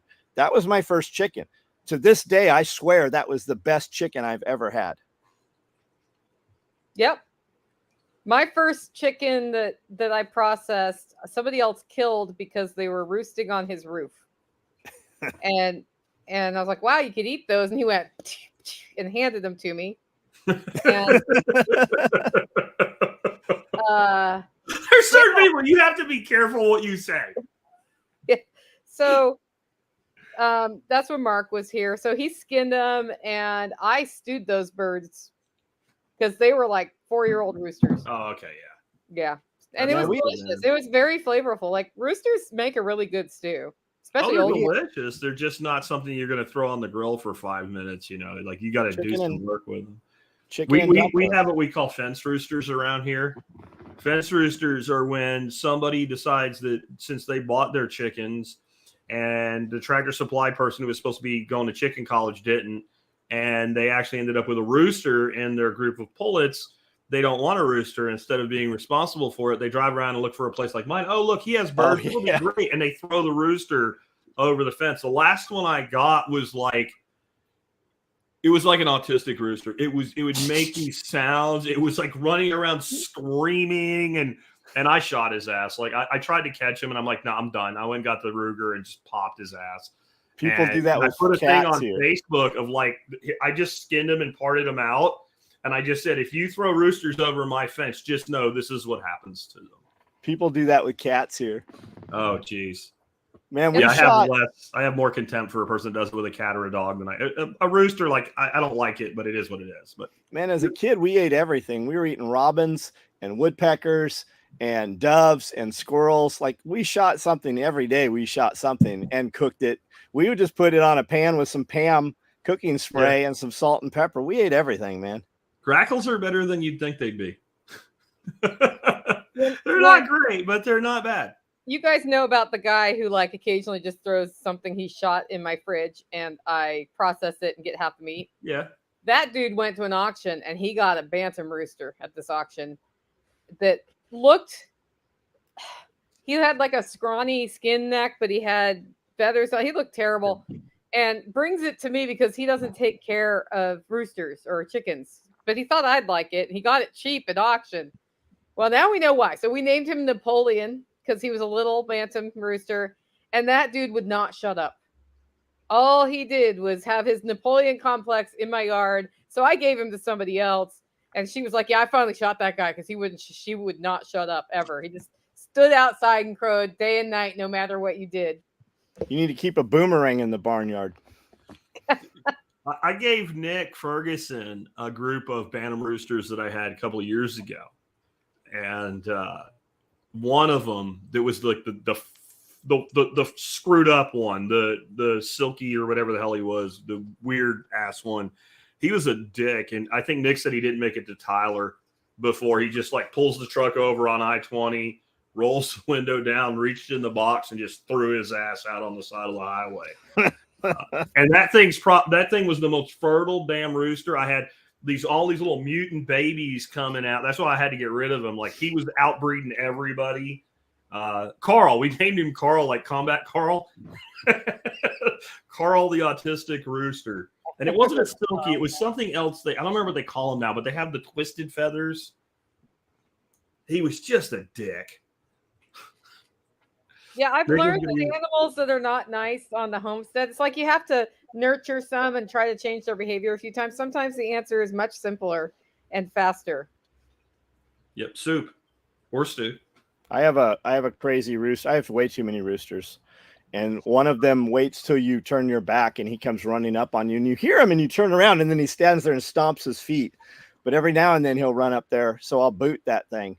And like, I literally try to kill it every time that I have kicked it, but he does not die. He just keeps coming back for more. So it's just like a little game we play with me and the rooster out there. Yeah, my rooster is terrified of me, but that's how it always is. We've got a girl goose that started a nest. We're hoping she broods. That'd be cool.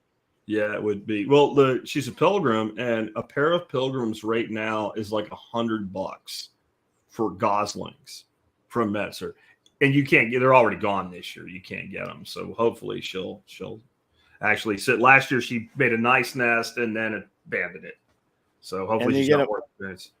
And you got them for 18 years, most roosters, right? I mean, most geese. Yeah, they live a long time, and since they only lay in the spring, they lay like 10-year-old goose will still lay. They have like ducks. They have 1,500 of them, so they pretty much lay their whole life. Right on. Yeah, our ducks finally started laying again. We had to put them in duck jail because they were tossing eggs all over the yard. So we closed them in like a yard and their coop for 4 days, and now they stay in that yard till about 11 in the morning before they get access to the property. But yeah, we're letting them out 9 o'clock now. Usually they're out at like 6. Right now, if you let them out too early, they're making Easter eggs everywhere. Yeah, and then you're like, do I eat this one? Do I not eat this one? Our runners are the ones that tend to like pick a place and make a nest. The problem is, since they do that somewhere on property, they end up getting picked off by something at night. So and you try to move them and then they go off brood. So I don't know what to do about that. Except like you said, duck jail. Duck jail. That's the only way. But the problem with duck jail when you have geese is when geese get broody, they start beating the shit out of other birds if they can't get away from each other, right? So if you got to make goose you got to like let the geese out and keep the ducks in jail. Yeah, or have a really big jail. A really big no. No. Goose range is maybe it's like a 1 acre jail, maybe, but like a typical jail, like they are. There's 2 things they hate: other birds when they're brooding, well, strangers, and sapling trees. It's a weird thing. Like a tree can be there forever and they're fine with it. You put a new young tree in, and they see it, and it's like, who the fuck put that there? And they start attacking it, and they'll bite it until they destroy the cambium on it and they kill it. So if you have geese, you need tree protection for your young tree. And it's weird too. Like they are selective in their rage. Like you plant 10 trees and they hate 5 of them. And the other 5, they're just fine with like, this motherfucker put this tree in the wrong place and I'm going to kill it. Can you keep a lot of geese together, or are they just mean to like ducks or something? Yeah. And they don't give a shit about the ducks except when they're broody. Got it. The rest of the year, they don't care. I mean, last year I had to save a rowan drake. My granddaughter came and got me, and by the time I got outside, my wife thought he was dead. And we just had one of our huge ganders just beating the shit out of this duck. But he tried to mate with one of the females. So that was like, nope, not going to happen. But he never did that again. No. I was surprised he made it. He laid in one place for like 4 hours without moving. And, a couple hours after that, he was fine, walking around like nothing ever happened. But he was in total shock. He was quivering. I felt bad for him. And my wife's like, what you? I'm like, leave him alone. Just leave him alone, and maybe he'll be okay. He's in shade. He's got water. Let it go. They're pretty resilient. But geese, I wish I had more geese because they're way more sustainable than ducks are from a standpoint of a landowner because they love grass. Like ducks eat some grass and forage some and all, but geese graze like a little freaking cow. And they're just constantly grazing, and they eat as big as they are. They eat less feed, and they only eat it because it's there. You can do geese on grass, and you can do geese from gosling to harvestable size in 11 to 12 weeks, 100% on grass. And you can't do that with any other poultry that I know of. Nope. But then you have to have geese. Yeah. The pilgrims are great, though. That's probably why they're so expensive. I think that's another one of those trends I started, and now I can't afford to buy them. We have never had them attack people. I mean, just don't. Sometimes they'll do the whole, like, they fluff their feathers and they hiss at you and shit. But as soon as you take one step toward them, they're like, yeah, never mind. You're big. The Toulouse, everybody said they're chill. No, they were assholes. We called them the Barnyard Mafia. They kicked Dorothy's ass so many times that one day I was out in the field and I hear screaming and yelling and honking. And so I come over to see what's going on, and the back of the SUV's up. There's like a giant mega pack of toilet paper from Costco laying on the ground. The geese are gone and the wife is gone. And I'm like, I know what happened here. So I go in the house. She goes, you'll never guess what happened. I'm like, the geese attacked you. They bit you. You threw the toilet paper at them and ran in the house. She goes, did you see? I'm like, no, I saw the evidence. Like, that's all I needed to see. I wish you had a camera, don't you? Oh, it would have been great. I've got a picture somewhere Josiah, my intern, took. And it's this kid that came over with his dad to look at the property. And I'm like, just don't run from them. So the first thing the kid does when the geese come is run. And Joe got a picture of this kid, like he's like in a full tilt run trying to go around a tree. And the goose has its head just all the way, like its mouth is like an inch from this kid's ass, like fully stretched. And I'm like, you should have put the camera in rapid mode because you would have got the full on ass biting sequence if you'd done that. But this kid's face, man, it looks like that meme with the little girl with the hot dog running away from like the baboon, except it's a giant goose. Don't run. The rules with geese are like snakes. If you get bit, don't react. Right? If you get bit by a ball python or a corn snake, John, what happens? Absolutely nothing unless you pull away. If you pull away, then it hurts. So that's the thing with geese. Let them bite you. Nothing happens. 2 of my ganders got into it Saturday. I grabbed one by the wings and picked him up. He reached over and bit me on the bicep. And then you see his eye kind of come up like, maybe I probably shouldn't do this because this goose is really big and he's got me up in the air. So he chilled out and put him down. And they're fun. They're fun. Go get some. My geese have teeth on their tongues. It's not been my experience. My 2 geese break up any fights in the pens that they're in. And they also break up mating. They don't want any mating and they don't want any fighting. They're always in the middle of everything.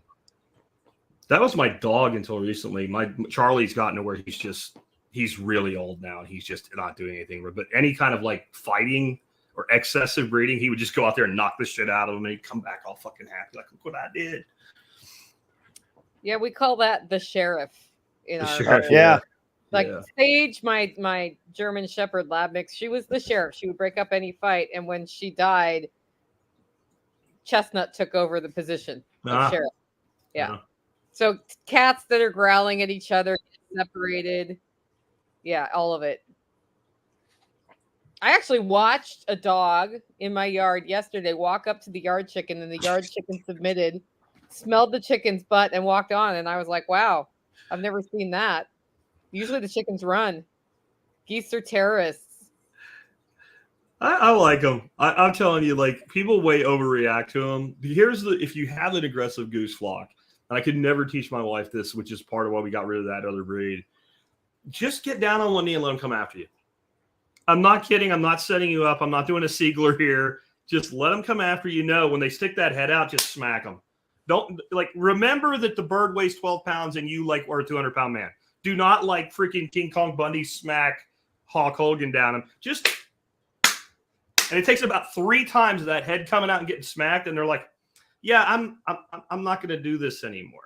And anytime they're out there, they hiss and their neck's extended. I just grab them by the neck. Yeah, the neck is very skinny. It's the feathers, right? You don't have to harm them.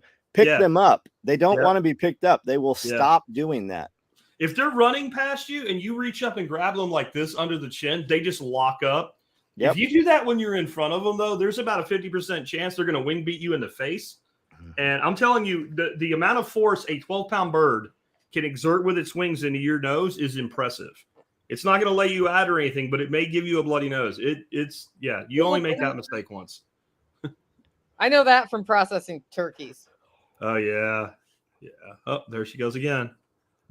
This is I would have thought the NWO would target me and you, John, not Nicole.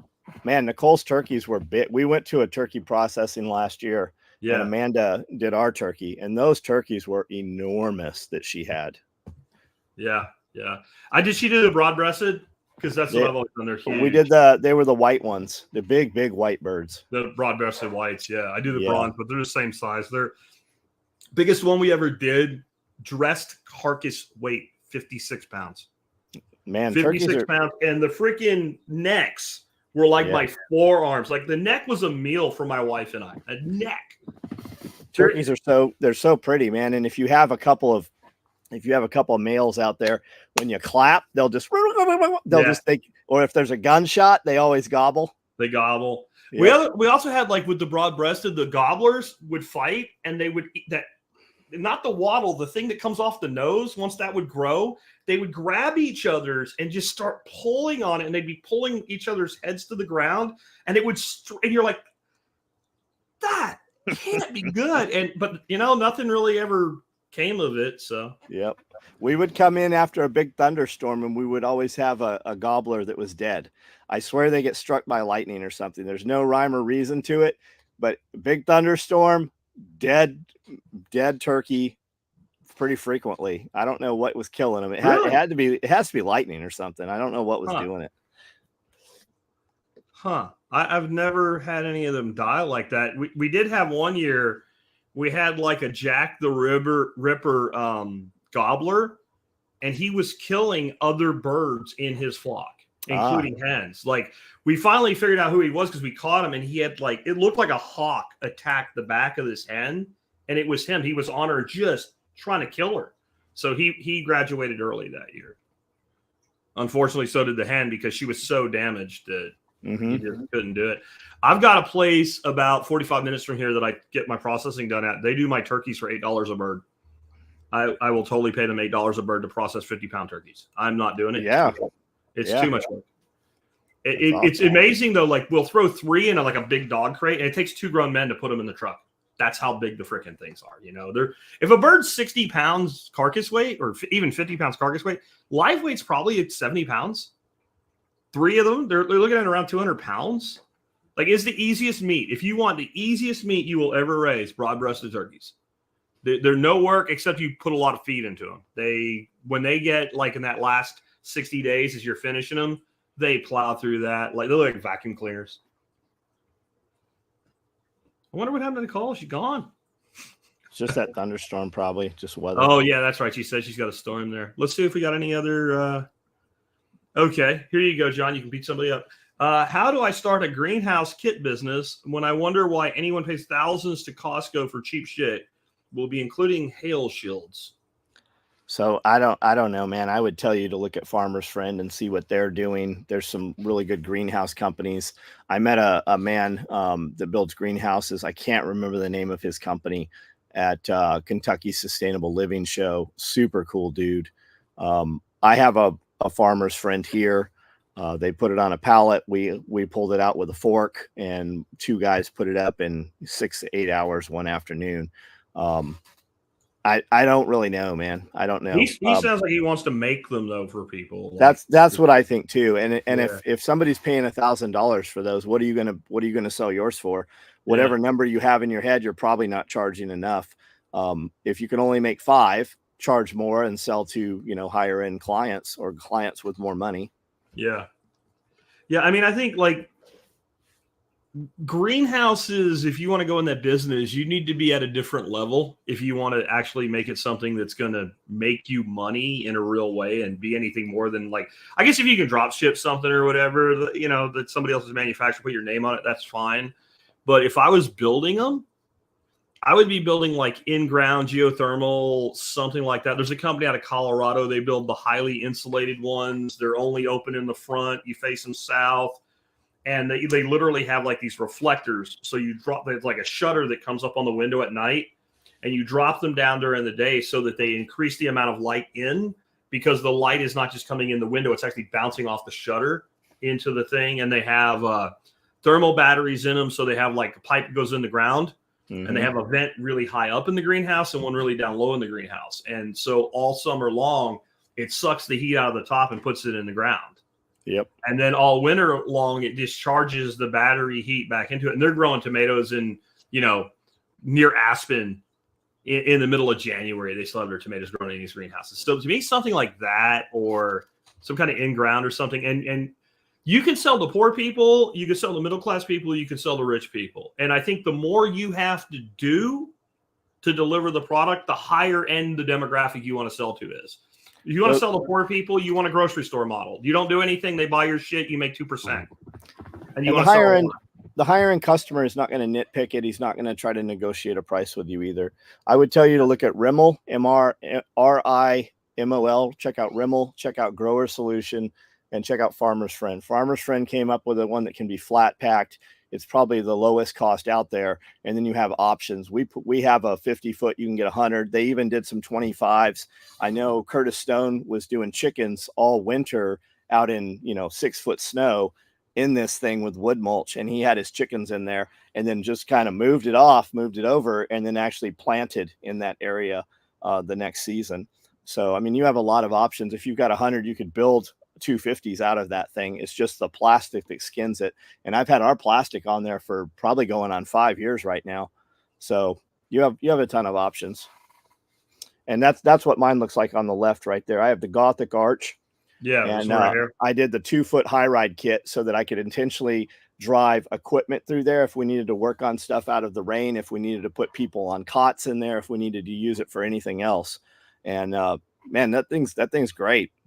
It's super easy to put up. I've got shade cloth. I can unskin it, or I can put the shade cloth over the clear. And we built a big rolling barn door that's 14 feet tall, and I can drive my skid steer completely in there if we have to. That's cool. Yep. That's cool. If you want a cheap one, and I'm now working with Vivor, so please go to the survivalpodcast.com and go to tspaz.com actually, and click on the Vivor link if you do this. They have some really decent, like 10 by 20 tunnels.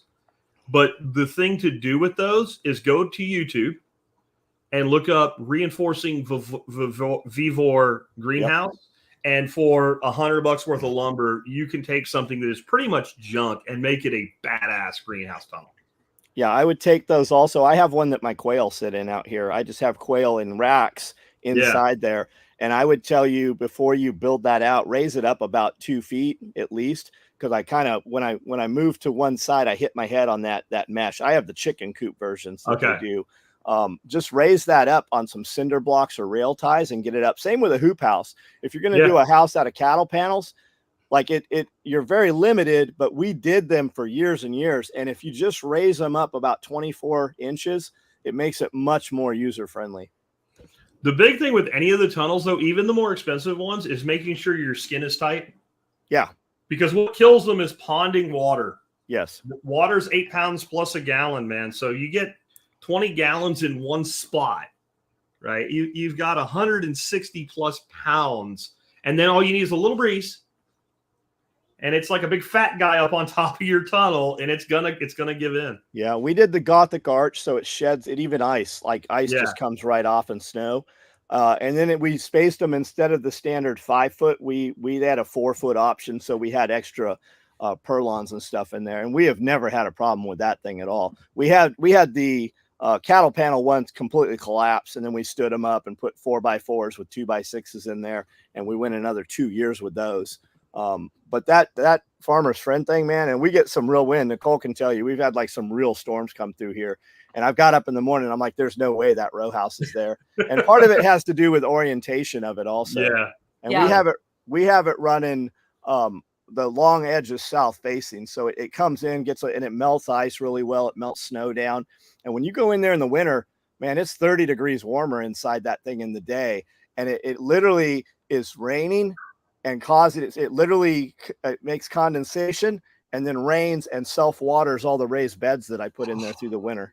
I love that about greenhouses. You go in the winter, like the smaller ones, you just grab the side and just shake it.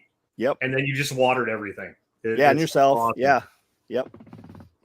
And in a storm, you can stand in there, till the storm passes and stuff. Yeah, and I would 100% get the cathedral one if I was going to get one after seeing John's in action, because I haven't seen him replacing a lot of plastic every year. We haven't replaced any of it yet. Anything. Yeah, like it's just had it up. It's worked. It hasn't had the water pooling problem. Like we've seen it in the rain. We've been inside it in the rain. Yep. Yeah. I use it for storage all the time outside when we're just working projects. I'll leave all the tools and the walk behind mowers and stuff in there. It works well. And especially you put shade cloth on there, man.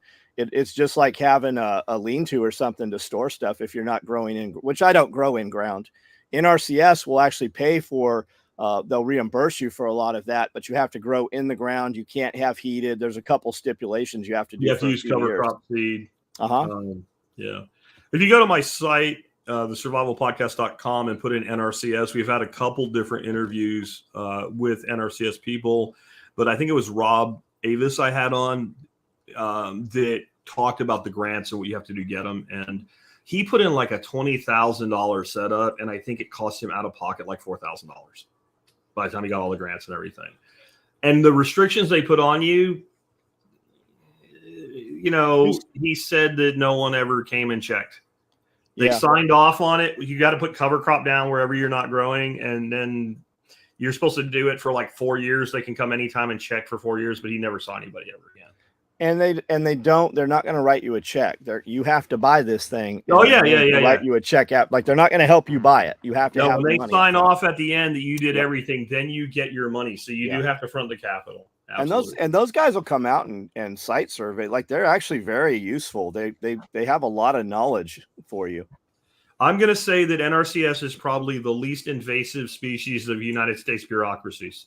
They're probably the most benevolent, most useful thing that we have in the federal government. We were giving goats away. I had 23 goats, and we had this man show up with a truck, and I said, "How are you going to move these?" And he just had cattle panels they zipped together, and he walks out with a lasso. I go, "Oh, this is going to be insane!" And he actually lassoed every one of these goats. He lassoed 22 of those goats. Yeah, 22. Mexican dude had a little 3-year-old out there dressed like a cowboy. The kid was lassoing him, and he was a prior service Marine. Lived in Lebanon, and he said that I thought it was NRCS, and they paid for all of his fencing to outer perimeter. I think he had 17 acres or something, and they covered all of that between a grant he had because he was prior military and farming, and then NRCS. And he said, man, they were so helpful. They came out and helped us on a bunch of projects. You can get fencing through NRCS at times. Like, they will do fencing grants in locations.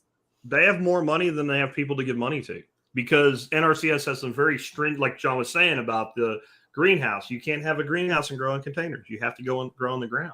Can't be heated. They have. I've been talking a lot about cover crops lately, and people are like, "Oh, we need subsidies. We need bullshit." Right now, you can get paid more to put a cover crop down than it costs you to do it. Texas right now, you can get about $47 an acre in grants for doing cover cropping, and the cost of the seed is about $15 per acre. Right? I mean, so you can get paid to plant cover crops through NRCS, and they have more money than they have people, and you know how that works. If they don't pay it out, they start losing from their budget in the next cycle. So how do they want you to put that cover in? Do they want it drilled, or just broadcast it, or is there any stipulations to it? I don't know all the details, but it's probably got to be. Well, it's not going to just be drilled, because I've listened to some podcasts of guys that are doing it, and they're using aerial drones to do their seeding. Nice. So if you're doing aerial seeding, you're not drilling. It probably has to do with the individual situation that you're seeding into, right? Like, so they'll probably say, for this thing at this time with this seed, then you have to do it this way. But it doesn't look hard to get done at all. They make a little tow behind Honda mower powered 6-foot wide seed drill that looks super prominent. Well, I've talked to guys that have used them for like this property. It would be great for using something small like that here, especially the 4-wheeler where we don't have. Go ahead. Especially like so we don't have to compact, and drive a big tractor or skid steer or something across. And at the same time, though, they're doing like really large machinery to do this too. Like, they're making like 18-foot width no-till drills that are doing like 9 different crops. So each of the, like, they're doing 1-foot spacing.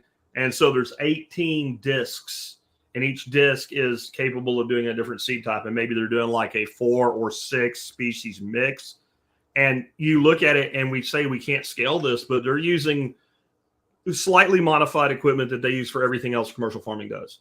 And they're drilling this seed right in, and then they're crimp rolling it and planting it green into the next cycle. And they're getting incredible results doing that. And it's one of the few things that we seem to be on the right track with.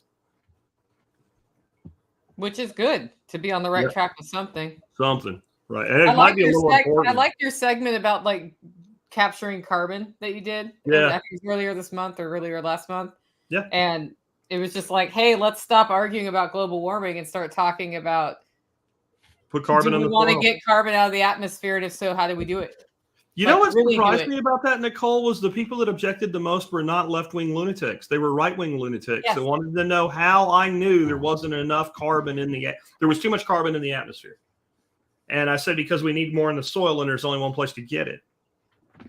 Like, I think people don't understand. Like, again, basic science, basic economics, shit that we should learn in school, we don't. Like, where are we going to get more carbon from than we currently have on planet Earth? And the answer is nowhere. Every carbon atom that exists on the planet right now is all the unless we go get it from another place and bring it to Earth. Carbon is an element. It's not a molecule. It's an element. It's down to the atomic level.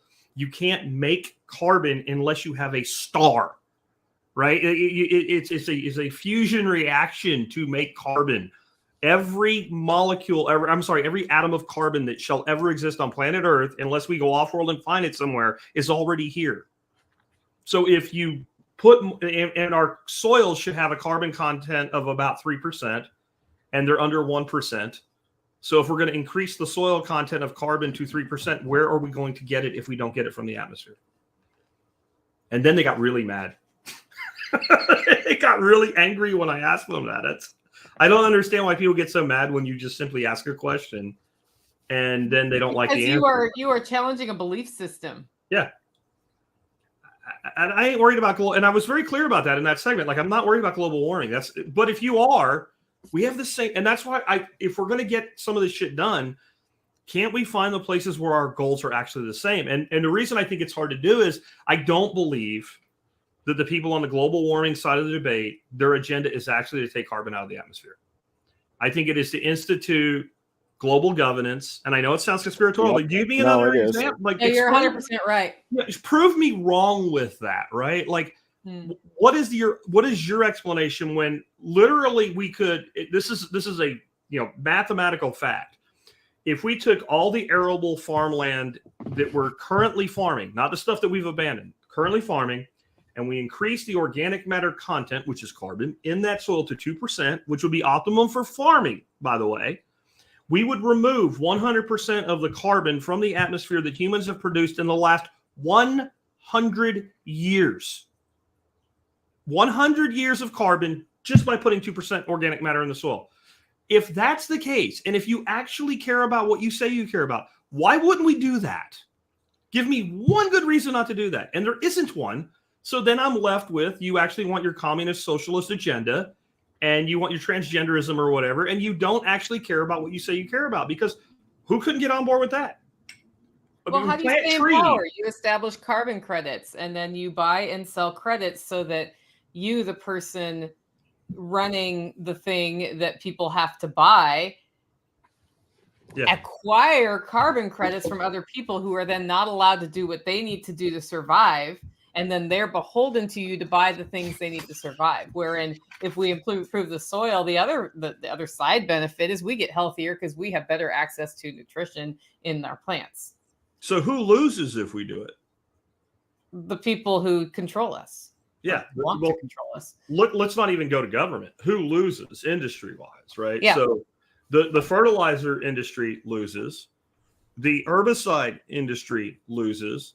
The GMO seed companies lose. A lot of the equipment manufacturers lose because you need less equipment. You just need different equipment, but less equipment to do this. You work the equipment less, so the equipment lasts longer. And so John Deere and Kubota lose, right? You use less fuel because you're running the equipment less. So, Aramco and Texaco and what have you, that Shell Oil, they all lose. Right. So then the pharmaceutical companies are going to lose because we're not eating toxic food anymore. And I don't know if you know this, but if your food is nutrient dense, you just naturally eat less of it. So big food loses.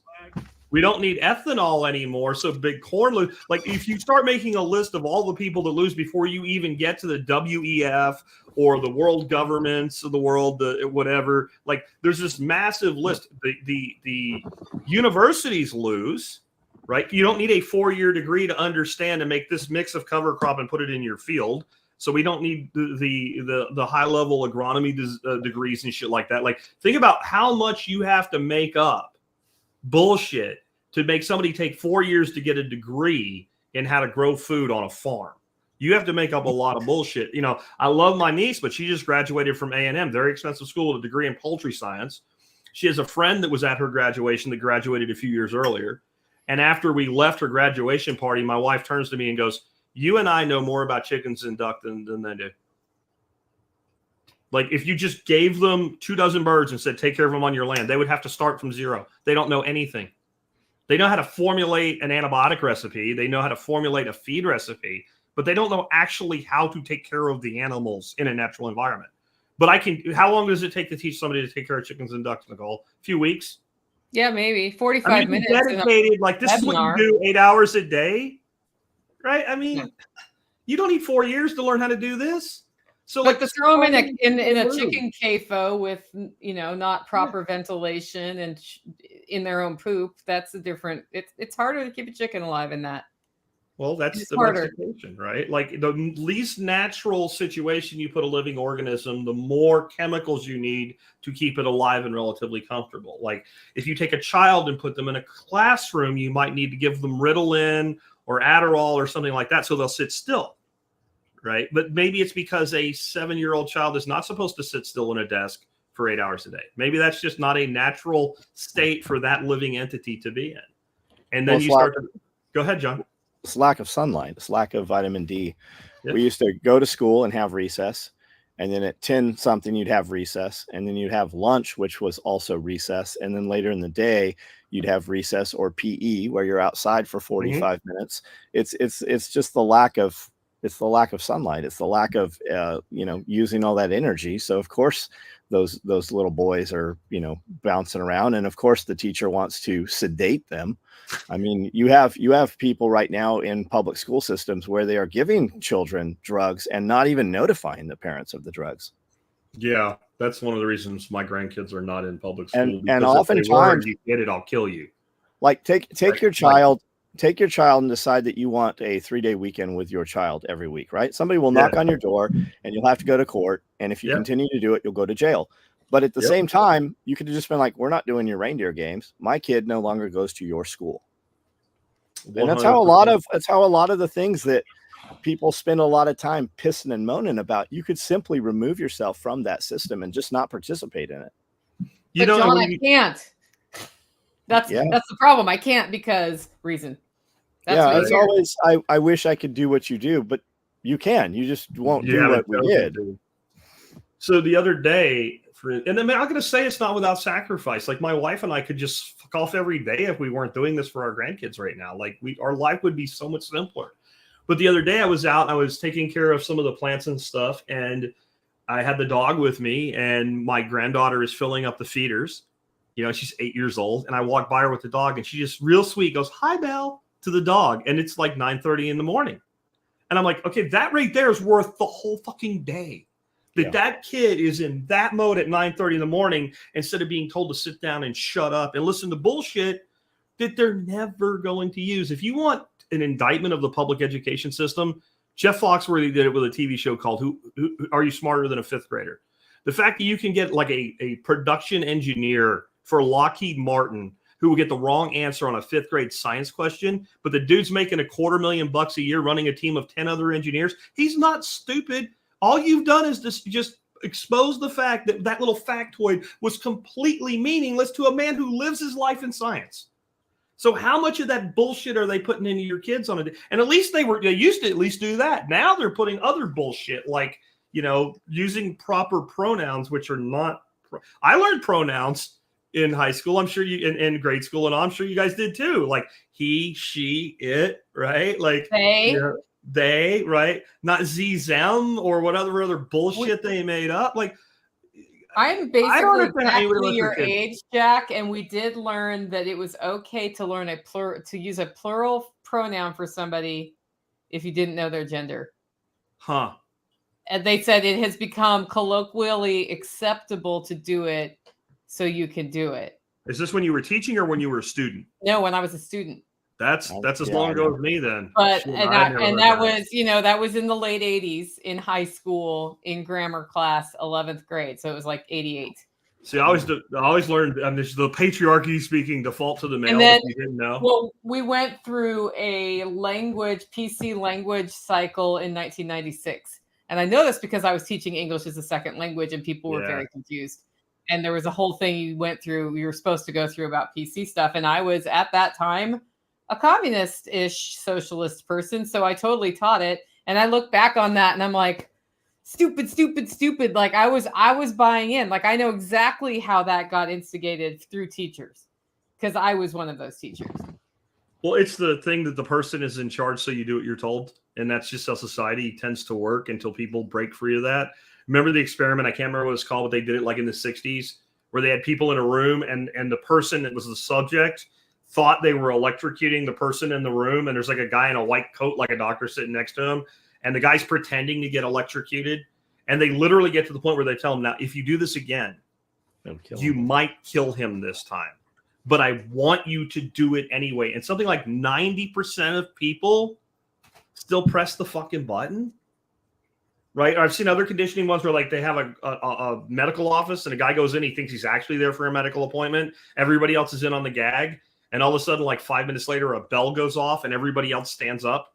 Bell goes off again and everybody in the waiting room sits down, and like 2 or 3 cycles, and the dude that is not in on it is standing up and sitting down and following along. Like I don't understand how people are this way, but I accept that they are this way. Yes. And once you break out of it, having been that way, you wonder if you're still that way. Yeah. I think we all are. It's a matter of degrees. Mm-hmm. Like I think that like one of the things you can do to truly fuck yourself from freedom is to convince yourself that you're completely, red pilled or whatever, like that there's no vestiges left of that system of control. You have to always be kind of checking yourself, where am I going along to get along here? And then you also have to like, there are probably times when going along to get along might be the way to go, but then you should know you're doing it, why you're doing it, and the duration you're going to do it for. Like, there's plenty of times I see things that I'm not okay with, but I'm also like, it's not my place to go tell that motherfucker he can't do that. Yep. So I'm just going to shut my mouth and walk away from this, so I really think most people that think they're completely free are probably, in the words of the colloquialism, most enslaved, right? They falsely believe themselves to be free, and maybe more so than the average idiot who thinks they're free, right? Like the person that really thinks they broke loose and didn't. Because none of us have. There's all things we do. That is why they're fighting you on the carbon thing. Yeah. Because they're not free, but they think they're free. Yeah. And it is built into the identity. Yeah. My response to that was, do you think 0.5% organic matter in farm soil is enough? No. Then where am I going to get the carbon from? Yeah. And then you get like, when you guys see me type where I write like the mix of capital and lowercase letters, that's for autistic shrieking. Like I'm amazed by that. Well, there's a lot of that yesterday though with that 9. I know we're circled back around, but that Supreme Court decision, it's not that I cared. It's that the entertainment value of it coming out was just beyond words. Beyond words. People always say like, you're supposed to be an anarchist. You're not supposed to care about this. I can observe something without participating in it. Yeah, I love this comment by Battle Chemist. It also doesn't make sense to die on your hill if you can let something slide. Yeah. And let the other guy die on his. Like when you find yourself on the hill you're going to die on, like tell yourself, like pretend like you're explaining 10 years from now what hill you just died on, like to your mom or somebody. So like he called me a poopy head and I was not going to let that slide and whatever. Like when you analyze it and you're retelling it, it helps you take yourself out of that defensive frame you've put yourself in and see it from the outside. And I'm explaining to my kids why, like, my arm just got cut off. You mean like as a disembodied ghost, like you get to just explain when you start that narrative, and then you're like, if I heard this narrative, would I think the person was an idiot for, sacrificing a limb to this cause? Well, then maybe I need to think about what my role in this is right now. And there are times when I'm willing to sacrifice a limb if I have to, but there are other times where it's like, like that person is not seeing the truth of the facts in front of them and not getting themselves out of the headspace they're in. So they're not even open to the idea that maybe a meat-based diet is going to be healthier for them, for example. Yeah. Am I going to die? Hell no. I'm going to ask a question and walk away because it's not worth my time. But I like your point. Your pointing there is like, so like, imagine I died when my son was 10. And when he's 20 years old, I have to explain to him why I chose to die. Would that explanation be worth that 10 years of his life and me not being in it? Right? Because there's certain things that would be. If somebody was trying to kill him and I laid down my life to save his, the answer to that question would be yes. But, you know, I picked a fight with the ATF because I was angry about them taking away solvent traps. That would probably not be a good conversation to have as a ghost with your surviving, you know, child that is now an adult that grew up without you because you wanted to prove something. Like you went killdozer when you didn't need to, I guess. Well, the real question is, what do you stand to gain by that? Like, what are you going to gain by trying to dissuade somebody or change their mind, especially somebody you don't know? What do you stand to gain? But what might you lose? Like when you're waiting for that parking spot at Walmart or whatever, and that guy whips in there and takes your spot, and you honk on the horn and you block him and you get out. That dude might change your life that day. That your life might end over that parking space. Just go. I tell my kids all the time, and especially young people, like, yeah, okay, we can evaluate what we stand to gain, but more importantly, what might you lose by this action? And is that worth it? Like, you have no idea the violence that person is willing to bring to you. And a lot of this happens on the internet. Sometimes people forget that they are on the internet and dealing with people, and people will bring violence to you. People have this perception of how the world is because they live in a make-believe world. And I think what you got to remember in those scenarios is that the person that would have done nothing except say fuck off and walk away from you one day may pull out a gun and shoot you the next. You don't know what happened to that person that day. You don't know why they're behaving in a way that doesn't generally, they could be just a random asshole. But that guy might have found out that day that he was getting served with divorce. He's losing his company. His wife is taking his kids away from him. And he got a speeding ticket on the way to Walmart when he took your thing. And he's Michael Douglas in Falling Down. Yep. Right. And you don't know that you are that last straw on the back of the camel. And all of a sudden, you know, this guy's going ape shit over a parking spot. You don't know that. And, you know, there's a saying, old men do not grow brave. We grow cautious. Yeah. His wife might be at home screaming in pain and he's picking up her prescription. Yeah. I think that you probably encounter a lot of people on a daily basis like that. It's just a good thing that you weren't the catalyst to that final straw. And sometimes it's not even about violence. Sometimes it's about compassion. So I don't remember whose book it was, but it was like a Harvey McKay or somebody like that. I was reading this book about understanding people. And he told the story about how one day he was on the subway in Manhattan somewhere. And this guy's there and he's got 3 kids with him. And like the oldest one's like 12 and like there's middle and then like the youngest one. And the kids are just running ape shit, climbing on shit, whatever. And the guy's just sitting there, like not doing anything to rein his kids in. I think it was Harry Beckwith. And he finally says to him, he says, "Hey, what about your kids?" And the guy stops and looks up at him and goes, like he's not even there. And he goes, "Oh, I'm sorry. I don't know what to do with them. We just came from the hospital and their mom just died." Mm-hmm. You don't know what that other person is dealing with that moment. You really don't. And that's something we need to be a little bit more in tune with, I think, because especially in this space, we get a lot of this whole I'll kick everybody's ass attitude or whatever. Like, nah, man, you don't know what that other person's dealing with. Yeah, you'll kick everybody's ass if you have to. Yeah, yeah. Like, and you still won't, by the way. I don't care who you are. Somebody can whoop your ass. And I don't care if you can kick 90% of people's ass. Some little shrimp can walk up behind you in a parking lot and hit you right where your head joins your fucking neck with a ball peen hammer. And guess where you're going? To the ground and probably into it, right? Like anybody can kill you. Like that's something we just, like, men are not supposed to talk like that or say that. But like, if you look at some of the people that get killed and some of the people that do the killing, it's not like the guy that did the killing was necessarily stronger, faster, smarter. He was just willing to do it and waited for the opportunity. And we need to be cognizant of shit like that because I've seen shit happen. Like that one dude back a few years ago in Pennsylvania where the guy comes out and kills the wife and the husband. Did you see that, Nicole? Mm-mm. He shoots them both with a handgun, and they're laying on the ground, still screaming at him, "You motherfucker, you shot me." He goes back in his house, gets an AR, and comes out and finishes both of them.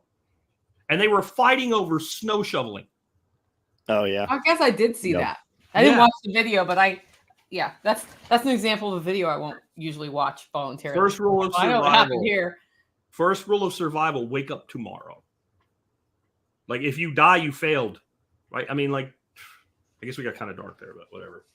Well, I mean, it does get dark because it goes to that level. Like, we get into bad habits too, right? Like your defensiveness triggers, and you do and say things you probably shouldn't do and say to people. And if somebody isn't an adult in that situation, it can go horribly wrong. But at the same time, the same thing applies. Do you want to get home alive today? If you're looking in your rearview mirror on the way home from something, and this car has been behind you the whole time, and you're pulling into something remote or whatever, what does it cost you to take 10 more minutes driving home and go a different route and just verify it? And if they're still following you, it's better not to end up alone on a country road with the wrong car behind you. Like drive into town, go somewhere where there are people around or whatever. Your closest police station should be in your GPS. Yeah. And go there. That may seem uber paranoid, but I would rather be paranoid for 20 minutes driving to the police station or whatever, rather than dead on the side of the road. Let's say this happens. You pissed me off in traffic. You didn't know you did it. I'm following you. You go home and I just drive right past like nothing happened. You know what I know now? Where you live. Yep. And don't think there aren't people that won't look for that soft underbelly, and cowards are more likely to do it. And so, cowards are dangerous. Cowards are dangerous people. They will not confront a person, on any kind of level ground. So that means they will do it in a very nefarious, very dangerous way. And I say that all the time. Don't always go the same route. Like if I run to the store, I take different routes, and if people say it's overkill or whatever, so what? I mean, Jimmy Buffett wrote a song, I'm never wasting time taking a long way home, right? There's always some good that comes out of it. And it's a good countermeasure at the same time. And you can see the changes in your neighborhood, which is helpful. Situational awareness. Yeah. I play games with the kids. Every time we go out somewhere, I want you to tell me something that's different about this route from the last time we took it. A car, something broke, a tree branch fell, something, anything. Yep. Well, we've been going on 2 hours. Is it time to wrap, guys? I think it is. On that note, let's go once around the horn, and we'll start with you, Jack. Buy Bitcoin. Check out my site, thesurvivalpodcast.com. We do a podcast almost every day of the week. We been around since 2008, 3,450 odd episodes as of right now. And we'd love to have you become part of our community if you're not already part of it. John. SOEtacticalgear.com is my website. We do a different shirt every week, like this one. I do a live every night at 9 o'clock on Special Operations Equipment YouTube channel. You can see those and decide if you want to become a member or part of that. And then I have 5,000 videos on there. We just broke 100,000 on YouTube a couple weeks ago. And I'm on Instagram and Facebook and everywhere. So wherever you want to interact. And typically when somebody replies on any of those, it's usually me doing it. It is usually him doing it. Well, guys, if you want to have a beautiful cup of coffee delivered to your door, you can get it at hollowroast.com. It is what powered me through this live stream. And I was really happy that I've built some resilience into my life and some durability, particularly in the internet department. We were on all 3 of my internet connections today. And it took a little extra power today to keep this live stream going for me. You guys were fine, but we were getting, I'm going to guess we got 4 inches in the last hour. My road is now flooded. It went from not flooded to flooded while we were on this live stream. So that was super exciting weather. But, if you think about the things that are likely to happen to you and make plans for that within the context of your priorities, you can go really far. And that takes a mindset shift if what you're doing is panicking about cereal commercials and all of the noise that you're hearing, because you can't control that.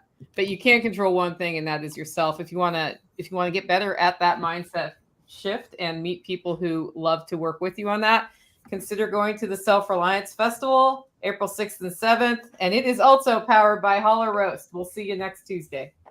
See you guys.